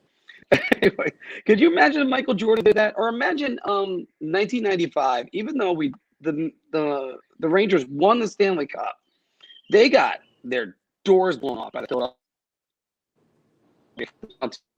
teams. The RTA comes out and just says, "No, it's okay. I'll be in the MTV Music Video Awards this year." Like, really? That's what you're going to talk about in that moment? Any other moment you got for that? You got plenty of time to promote a stupid movie, and I do mean it's going to be stupid. So, is that what the athletes are nowadays? They're just going to just do their own thing, talk about their Instagram feed, their Twitter, or something else, or maybe a product that they're pushing. That was a game. There's fans that literally they're pouring their lives into this. They're pouring all their money. And the guy going, "Oh, don't worry. I'm playing against a fictional movie basketball team that is not even going to come close to MJ." So it's another reason why LeBron James and Michael Jordan are so far apart. But talk about front runners, like guys like LeBron James, Cam Newton, that they just want to. They can't stop to talk to a reporter. They can't stop to find an opponent to shake hands with or give a hug or sign a jersey with when they win. When they lose, no, run right in the back. Cam Newton, hang your sweatshirt over your head. I mean, baseball's got big guys like that. I mean, I can't vouch for any of the hockey guys yet, but Austin Matthews isn't exactly sounding very sincere about the Leafs losing a 3-1 lead. Oh, we got tired of dominating people? Really? That's the excuse you go with? So it's just as far as it goes, guys. I mean, I don't mean to sound like a get off my lawn old guy. I mean, 43 yesterday, but it's just like what's going on with athletes now? Like this is really acceptable behavior, and then we're supposed to sit there and just eliminate sportsmanship. So I didn't. Obviously, I'm the first to say I hate basketball. I mean, I hate what it's become. I hate how they act. I mean, I haven't really followed. Just to give you an idea, how long ago? Probably when Stephon Marbury was drafted. I liked the Timberwolves. That was the last time I followed basketball. So that's like with 97, 98. So I didn't see any of the LeBron James press conference he talked about, but I mean, it doesn't surprise me. And I'm not going to get into his political views and his hypocrisy with, like, you know, his social issues, because he has his own sweatshop in China or whatever the guy runs. But all you need to know about the guy is I remember going back. Filk maybe could help me out. I think it was the year where Gregory Campbell's on the Bruins in the playoffs. He blocked a shot, he broke his ankle, and he stayed on the ice for like the rest of the shift. And coincidentally, around the same time, LeBron James had a cramp and had to be carried off the court, and there was like a meme about it. You know, Campbell breaks leg, finishes his shift. Yeah, LeBron gets his leg, not his ankle. Leg, yeah, sorry. Also, it was updated when Rich Beverly died. Yeah, he gets carried off the court. I mean, that's just the guy's a prima donna. He's I hate him, honestly. I mean, he's really talented, and nothing he really surprises me that you said he did, Marc, doesn't surprise me at all. He's the worst. And you know, like NBA players and just not just NBA football. You mentioned Cam Newton. I'm a big believer in like professionalism, and that's why I like how, you know, NHL, like post game, these guys, they come to the game in suits, they leave in suits. I think image is important, and I like how the NHL does things in that way. You know, some people could say, well, you know, they don't let the personality shine, but that's not true. Look at the suits Pasternak wears. The other day, like game one, he was wearing like a white suit with like blue splashes of like kind of like spots on it. So the guys could still show off their individuality and their personality, but I like how they're always professional. And for me, that's big.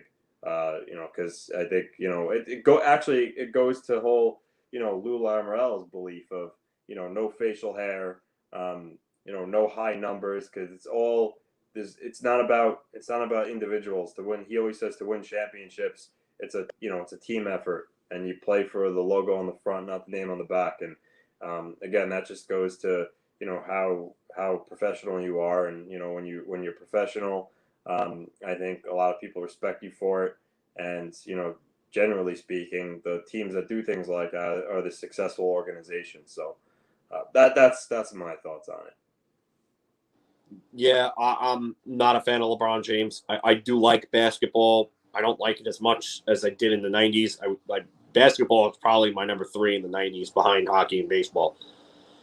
And I loved it back then. I was a huge Knicks fan up until about like the early mid-2000s. Basketball and football started to become like this too. It's a lot about branding. These guys care more about branding than they do team success, carrying themselves certain ways. It's terrible. I don't like it. And LeBron James is probably the biggest culprit of all this. He cares more about his brand, cares more about other things off the court. He's just not he's not a good person. I don't find him to be a good person. I find him to be very fake, plasticky type, Hollywood type person. I don't care for him. He became his ego, basically. Like his ego just eventually just blew up, and he just became that. I don't have a lot of respect for a guy like LeBron. I don't really pay attention to what he says anymore. I just kind of mute him out because I just find a lot of the crap that comes out of his mouth is just a bunch of bullshit and nonsense to begin with. But it's sad. The NBA was once a great sport filled with great personalities. I know you were talking about Anthony before about the NHL and how say they're kind of restricted in their personalities. I think it's also because hockey's the most expensive sport to play, and it's also the worst marketed sport. I say this about the NHL all the time: best sport, worst league. They don't know how to market the game. They don't know how to market the superstars the right way. So, yeah, I would say they're limited, but I do like professionalism to a point. The NHL could be a little more free-flowing, but not to the point where you have guys marketing crap like Space Jam 2 at a press conference after being eliminated. Like, that's terrible. It's a joke. You're right. If Messier would have done that after humiliated getting in an elimination, we would have been in an uproar about it. So.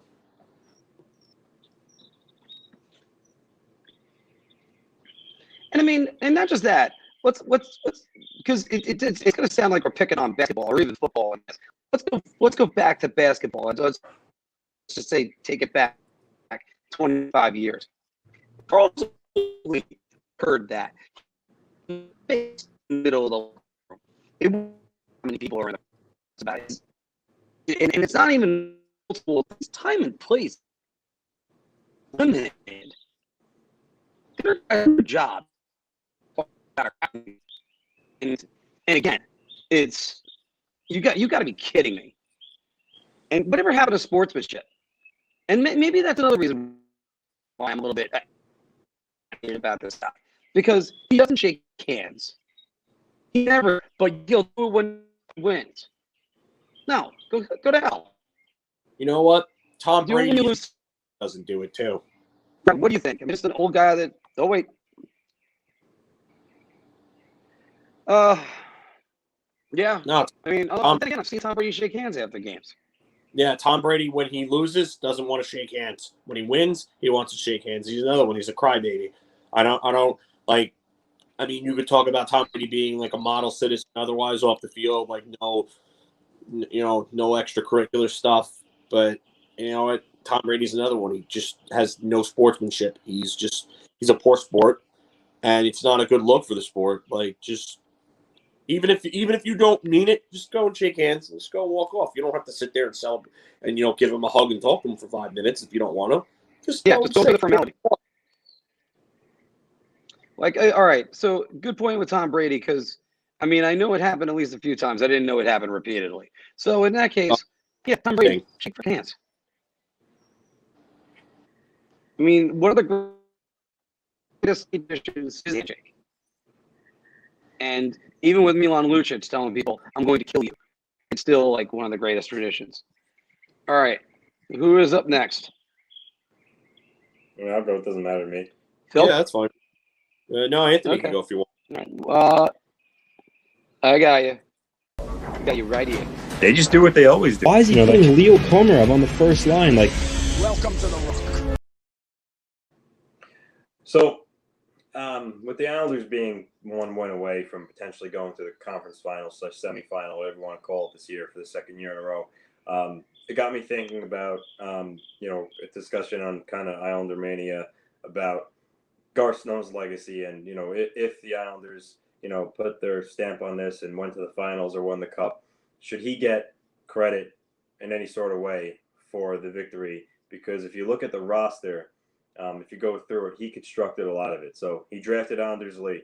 He swung the trade with Edmonton for Griffin Reinhart that enabled him to select Matthew Barzal and Anthony Beuvillier.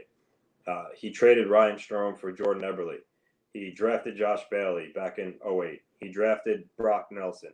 He drafted Casey Zizekas. He drafted Matt Martin. He made the trade for Cal Clutterbuck. At the time, obviously, neither out of Clutterbuck's not a good one, but Clutterbuck's been a mainstay on the island since. He's been part of a very productive fourth line. He traded for Nick Leddy, even though Johnny Boschek's retired. He traded for Leddy and Boychuk. He drafted Ryan Pullock. He drafted Adam Pelech. He drafted Scott Mayfield. He drafted Ilya Sorokin. Pelech, who's been the last 4 years, has been playing on a contract of $1.6 million, which is a steal for someone like him. Mayfield makes $1.45. He's got 3 years left, so Snow signed that steal of a deal. He's a solid second pair defenseman. So he's constructed a lot of this roster. For me, his biggest downfall was he never found the right coach. He took too long to fire Fred Flintstone, and then when he did, he kept Doug Wade as the coach, who had no experience, rather than getting a legit NHL coach. To me, those were his biggest downfalls. And also, too, he was too slow to pull the trigger on a trade to improve the team when they really needed it. Like Nabokov in this lockout-shortened year, he was great for the Islanders, but in the playoffs, he melted down against Pittsburgh. The following year, he didn't really replace him, and he was really garbage the next year. So those are some of his downfalls, but I just wanted to bring this because when you look at it, everything I just stated with the players who he drafted and traded for, a lot of that roster is his. Yeah, you have, Lou Lamoriello traded for Pajot, Palmieri. You could say, without those two guys, maybe, especially Pajot, maybe the Islanders aren't where they are. And he sprinkled in a guy like Leo Komarov, and he was responsible for Varlarmov. But it is something to think about. I mean, I granted, without Lou Lamoriello, there's no Barry Trotz, there's no the new culture, there's still the country club, maybe laughing stock of type of the league viewed him. But just what do you guys think in terms of him getting credit for the roster as constructed? Do you think that's a fair point, or do you say, you know what, Garth Snow, no, you don't get any of this credit if the Islanders achieve the ultimate prize? How do you argue it? How do you argue against it? Like, I mean, you just basically named off 90% of the roster, and it's all related to Snow. So, I know you and a lot of other Islander fans gave him a lot of shit over the years, and you know what? Sometimes it's patience. Patience is a virtue. Now, you're right though. The coach ultimately falls on him. That's him. But you know what? He had to be the one to take the sword, and he fell on the sword for it. But the team's better for it. If he doesn't get some sort of credit from Islanders fans, I mean, I think that's kind of a miscarriage of justice because he literally put the entire roster together. The only really the only things that aren't his device are, Wallstrom, which was not his draft pick. Dobson, which was not his draft pick. Pajot was not his trade. And, Palmieri, Zajac, which are not his. And those are 5 guys on the roster out of a roster of what? That's okay, Varlarmov. A roster of what, 21, and 6 of the players are not his. The core is all him. The core is all him. And I know that the Islanders roster is probably going to change over the next few years. You're talking about Pelech being on a steal of the deal. He's going to require probably about $6-7 million once his new deal comes up, the way he's continuing to play. And if he starts adding some offense to his game, you're going to be paying even more for him. So, this is where the Islanders have to strike. If they do end up winning the cup, you would have to owe a large part of that to Garth Snow, whether you like it or not, if you're an Islander fan. So, Mark?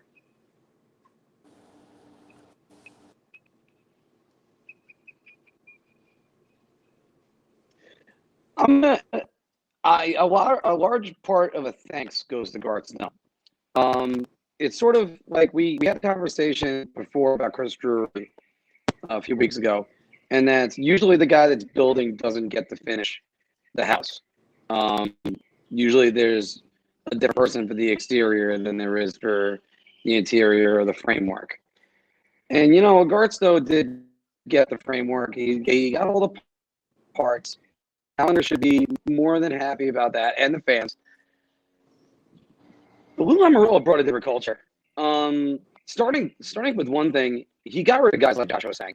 And it was either going to be you straighten up and fly right, or you get the hell out of here. I don't care if you want to wear 66. You're not wearing it. For one thing, that was one thing they cleaned up. And Barry Trotz on top of Lou Lamoriello. Oh my God, the change in culture. Like the Islanders literally did 180 overnight. Like I remember watching them in that preseason going, the Islanders going to be a tight checking team. They're going to be pretty good. I didn't think they were going to be second in the division good or even first, but he changed them overnight. Snow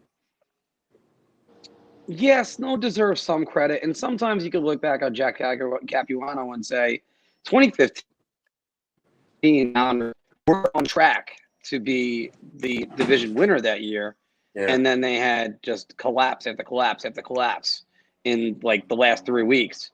I know I had I did a meme a while back when Halak was laying on the ice for a good minute after the shootout loss to Columbus, and I called it Halacking. But it was those teams were still at least pretty good. But yeah, he didn't address problems until it was too late. He wasn't proactive. And, there were times with Capuano, you're looking at him going, you're not the right coach of this team. Get him out of here. Oh, let's get Doug Weight. Oh, great. Now we have a team that won't play any defense. So, yes, Snow gets some credit, but let's remember there's other things that go into this. Culture is the number one. You guys hit it on the head. Culture is everything. Anything else to add on top of that, boys? Well, the only thing I'll say is, so want to give Snow the credit, but this team he constructed, would they be as good without Barry Trotz? Which probably not. So that goes back to, so should Snow get the credit then? If it was a different coach, they wouldn't be as good. So it's like, yeah. It's a weighted thing. You have to look at it. You got to scale it to a point. But to give him no credit would be stupid, because literally the roster is, the vast majority of it is his construction. So he's got to get it to a point. But you know what? Lou Lamoriello deserves the credit for making the right moves if they end up winning. So, but like I said, if Boston and win this, if Boston wins the series, then you have to take a look at the Palmieri move and say, hey, why didn't we go get Taylor Hall? Even if Taylor Hall doesn't do much in the series, you have to think, hey, Taylor Hall's on the winning team. Was it the right move?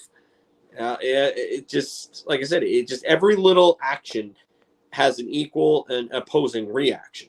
So it's just how you have to scale it. Well, even if the Islanders lose, Palmieri has 6 goals in the playoffs. He's been fantastic. So I don't know if that question really lingers anymore. I don't know. Yeah, it's at the Palmieri, and especially when one's an OT winner. So, but hey, Filk, let me throw this one back at you. Who are the 2 best people in the 94 playoff? Best players.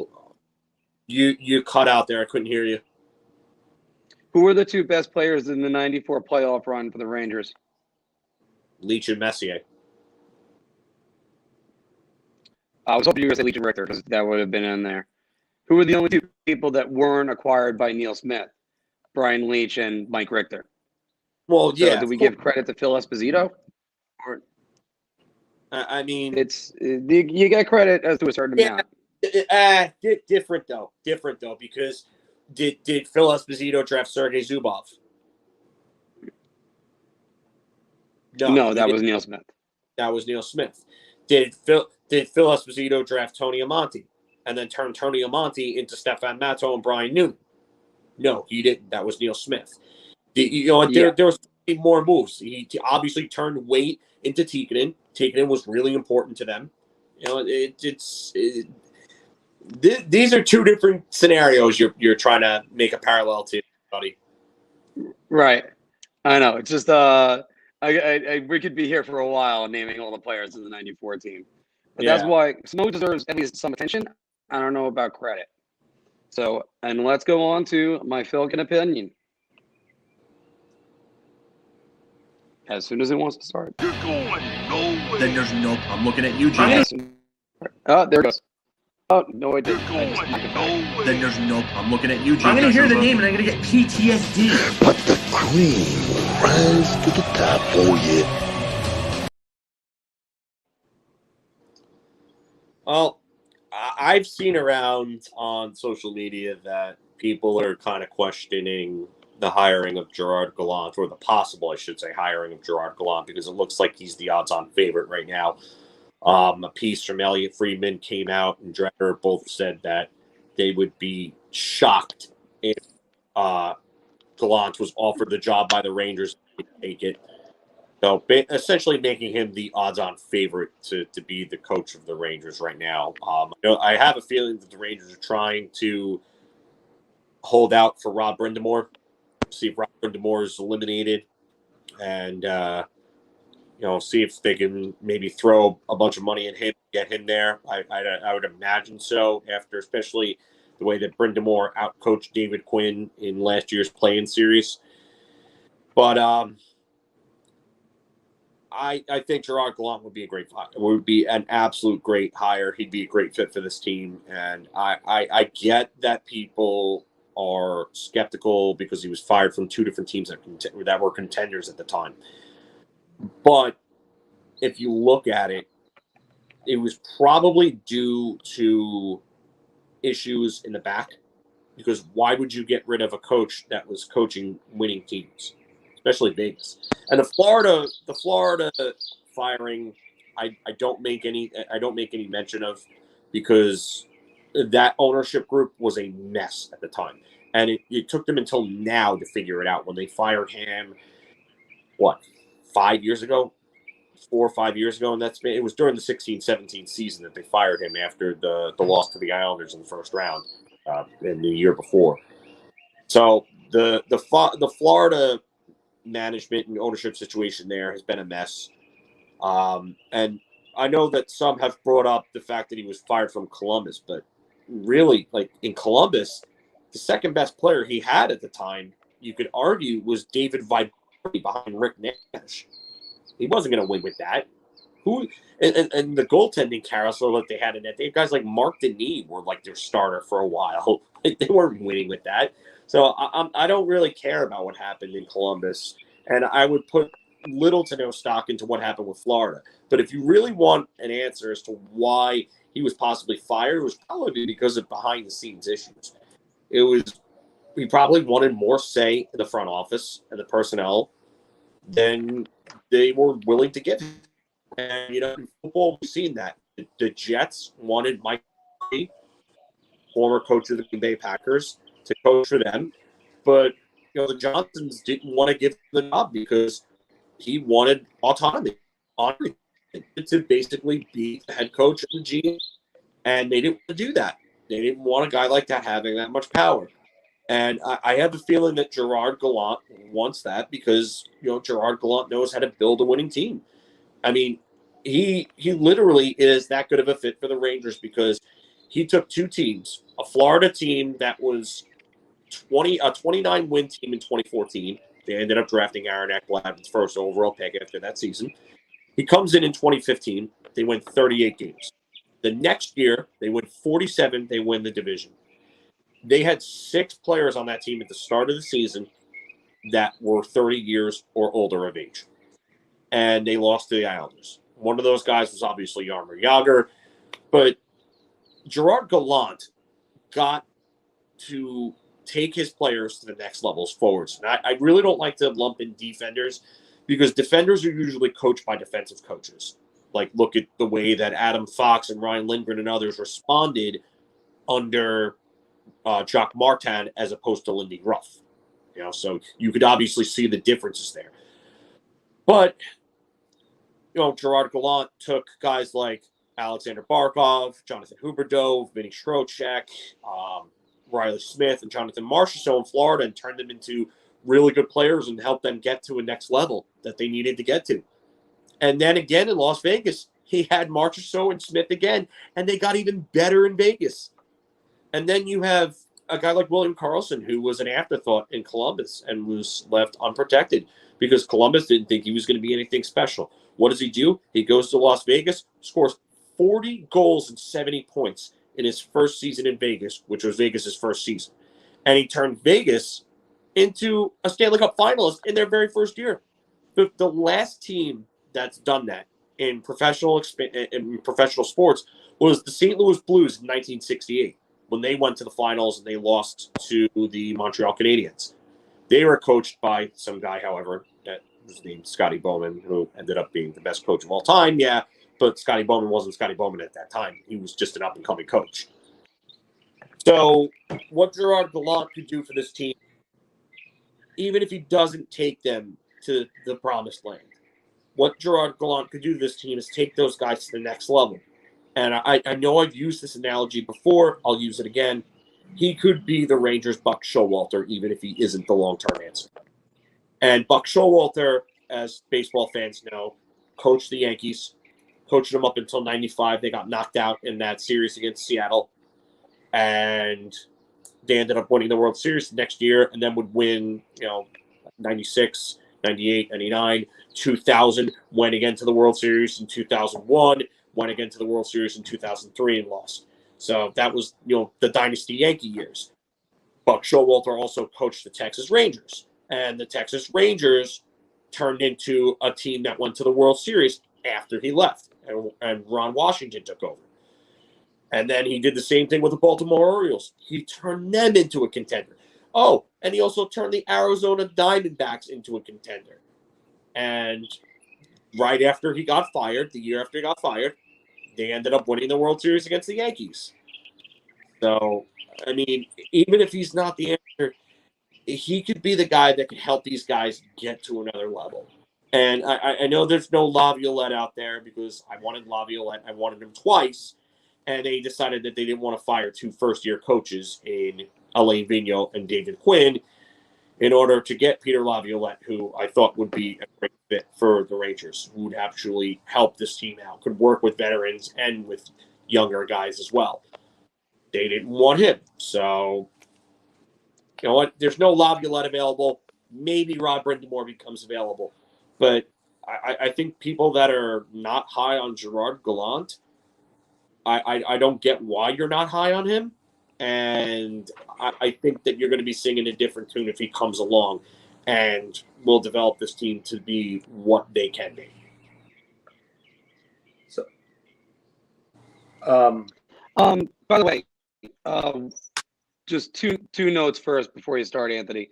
The 68 Blues, that was in the post-expansion time, and an expansion team was going to make the Stanley Cup Finals no matter what with that, because they were all expansion teams on one side. Yeah, it was to give the expansion teams.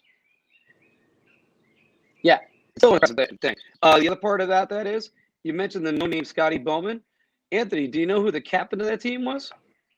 Al Arbor. Some no-name guy named Al Arbor. So, Anthony, go ahead.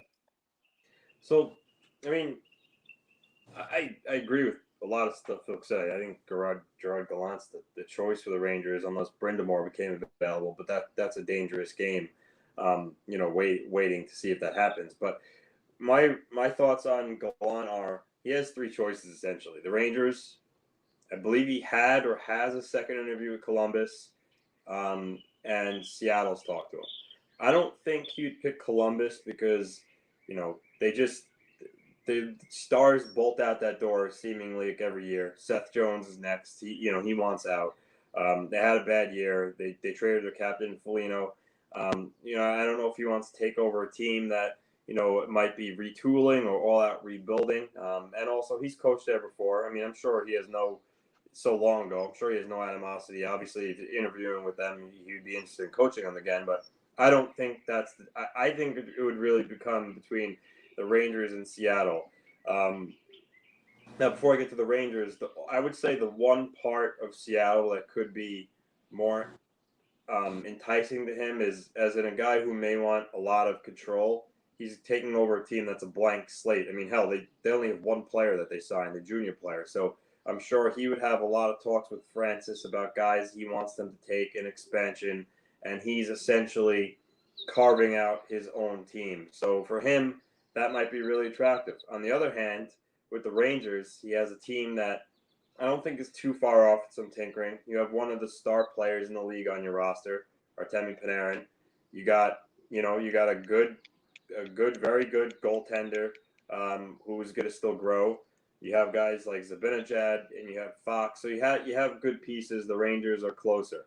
So it really comes down to, in my opinion, of, if he really wants that much of a control, you got a team in Seattle that you could help carve out. And also, lifestyle. Let's face it, you want to live in New York City or just outside a suburb, or do you want to live in, Seattle where, it's cloudy, raining the whole time? It's totally two different styles of life. So I'm sure that's something he'd talk about with his family as well. So, that's my thoughts. Realistically, I think he's probably going to choose between the Rangers and the Kraken. I'd be surprised if he chose the Blue Jackets with everything going on there. But yeah, I think he would do wonders for the Rangers. I think he could help Panarin play a little more with an edge, maybe a little better defensively without sacrificing points. I think he could help the youngsters, Lafreniere, Kakko. And I think he would. I mean, their defense took strides too. I think he could make their defense better. So for me, he's a no-brainer. Like I said, the only other guy I would choose maybe over him is Brind'Amour, but there's no guarantee he's going to be available. And they interviewed Tocchet twice, so obviously they like him. But I think they prefer Gallant over Tocchet just because of experiences and whatnot. But this is a hire that they got to get right. They got rid of Gordon and JD, which some Ranger fans were sour on. So if they made the wrong coaching choice, I'm sure a lot of fans would be even more pissed off. So I think they need to get this hire right, and they have all the avenues and tools to do so. I mean, it feels like it's just right in their wheelhouse to hire Gallant. So hopefully they don't get a little too creative here and go outside the box. But again, so unless Gallant decides he wants to coach in Seattle, I don't see why what's standing in the way other than that of coaching the Rangers. I think it's kind of trying to think of other dark horse candidates besides Brind'Amour, but it's Gallant a bust for me. Give me an experienced guy. Give me coach of the year candidate. There's too many good coaches in this division already. So, as a fan and an attempted pundit, It's just I'm tired of hearing. Like, I mean, Alain Vigneault was a good choice for the 2013 New York Rangers. He kind of took the foot off the throttle and then kind of eased it back on a little bit. Gallant is the choice for the developing team. He's already done with 2 developing teams. Go with Gallant. Yeah, that's the guy. Go. Just that's it. I mean, I understand the analytics community might be a little bit disappointed. Drury believes a lot in analytics, and Gallant not so much. But you can always mix that together. It's just information. That's all it is. So, give me Gallant. Give me the coach. Yeah, I mean, you're right. Filk, any final words? I love hearing that. I forgot I muted it because looks like the landscaper's next door, I think, but I didn't know if we could hear it or not on mine. But You're outside with him like I was. No. But I get it. Everybody just wants this hire to be right. It's got to be right. You can't be wrong with this next hire. But I don't know how much of a better coach yet. Like, there's not going to be a Joel Quenneville available anytime soon. Like, if that's what people are waiting for, then yeah, I mean, good luck holding your breath because that ain't coming anytime soon. It's just not. I mean, Laviolette, like I said, they had a chance before last season. They could have fired Quinn, gotten Laviolette. I said that I wanted that, but they didn't want to do that. So, that's a no. Now Laviolette's in Washington. But Gerard Gallant is one of the better coaches out there. He does so much with little rosters.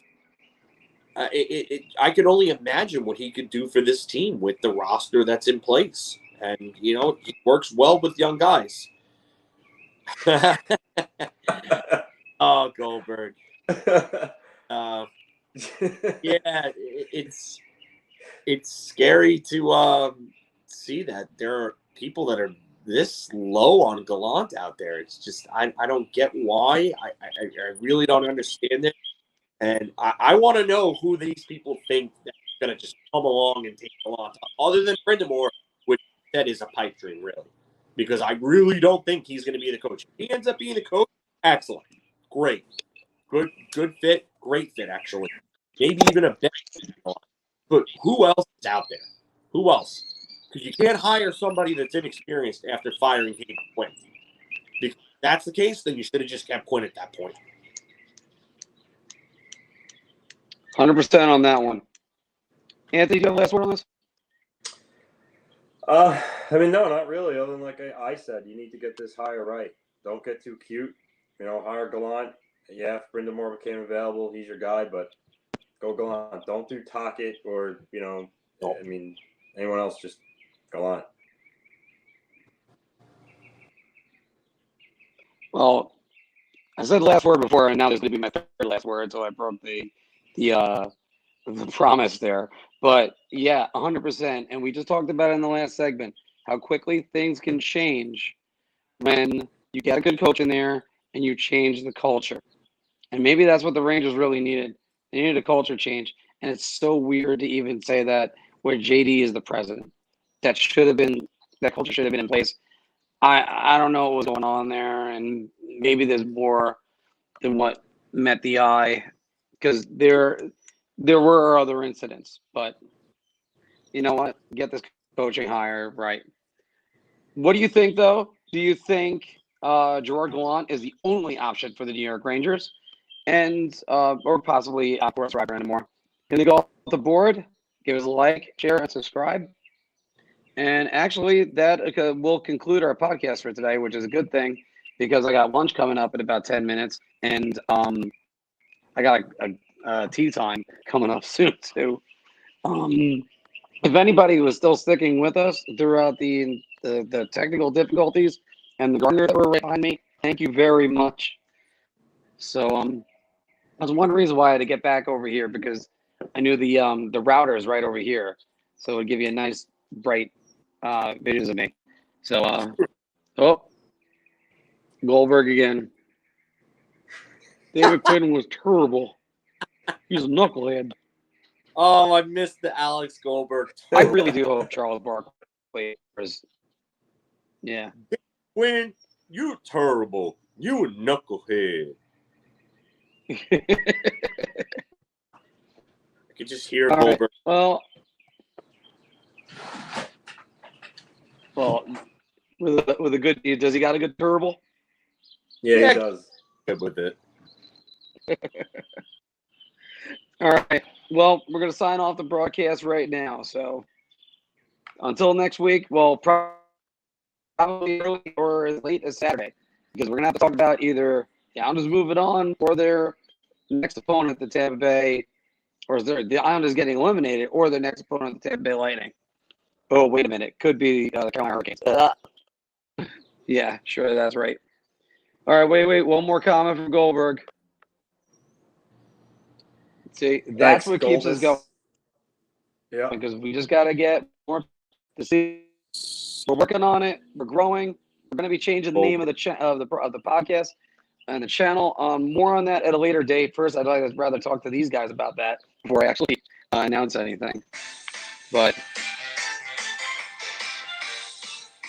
you're like rooting like that's my all-time. What? Ruining it for me by having that be there. Go away. Go far away. Yeah. I mean, fortunately, you're making my dreams come true. Didn't get ruined by the Toronto Maple Leafs for me because, you didn't hear many goals of theirs in the last 3 games. Yeah. What was that, Filk? If the Maple Leafs had advanced and they were like facing the Islanders and they were beating the Islanders, you could just play that song and Anthony would just all of a sudden the steam would just start coming out of him. Yeah. All right. Well, the other bad news, I'm at 14%. So I'm going to end the broadcast and talk to you guys in 1 second.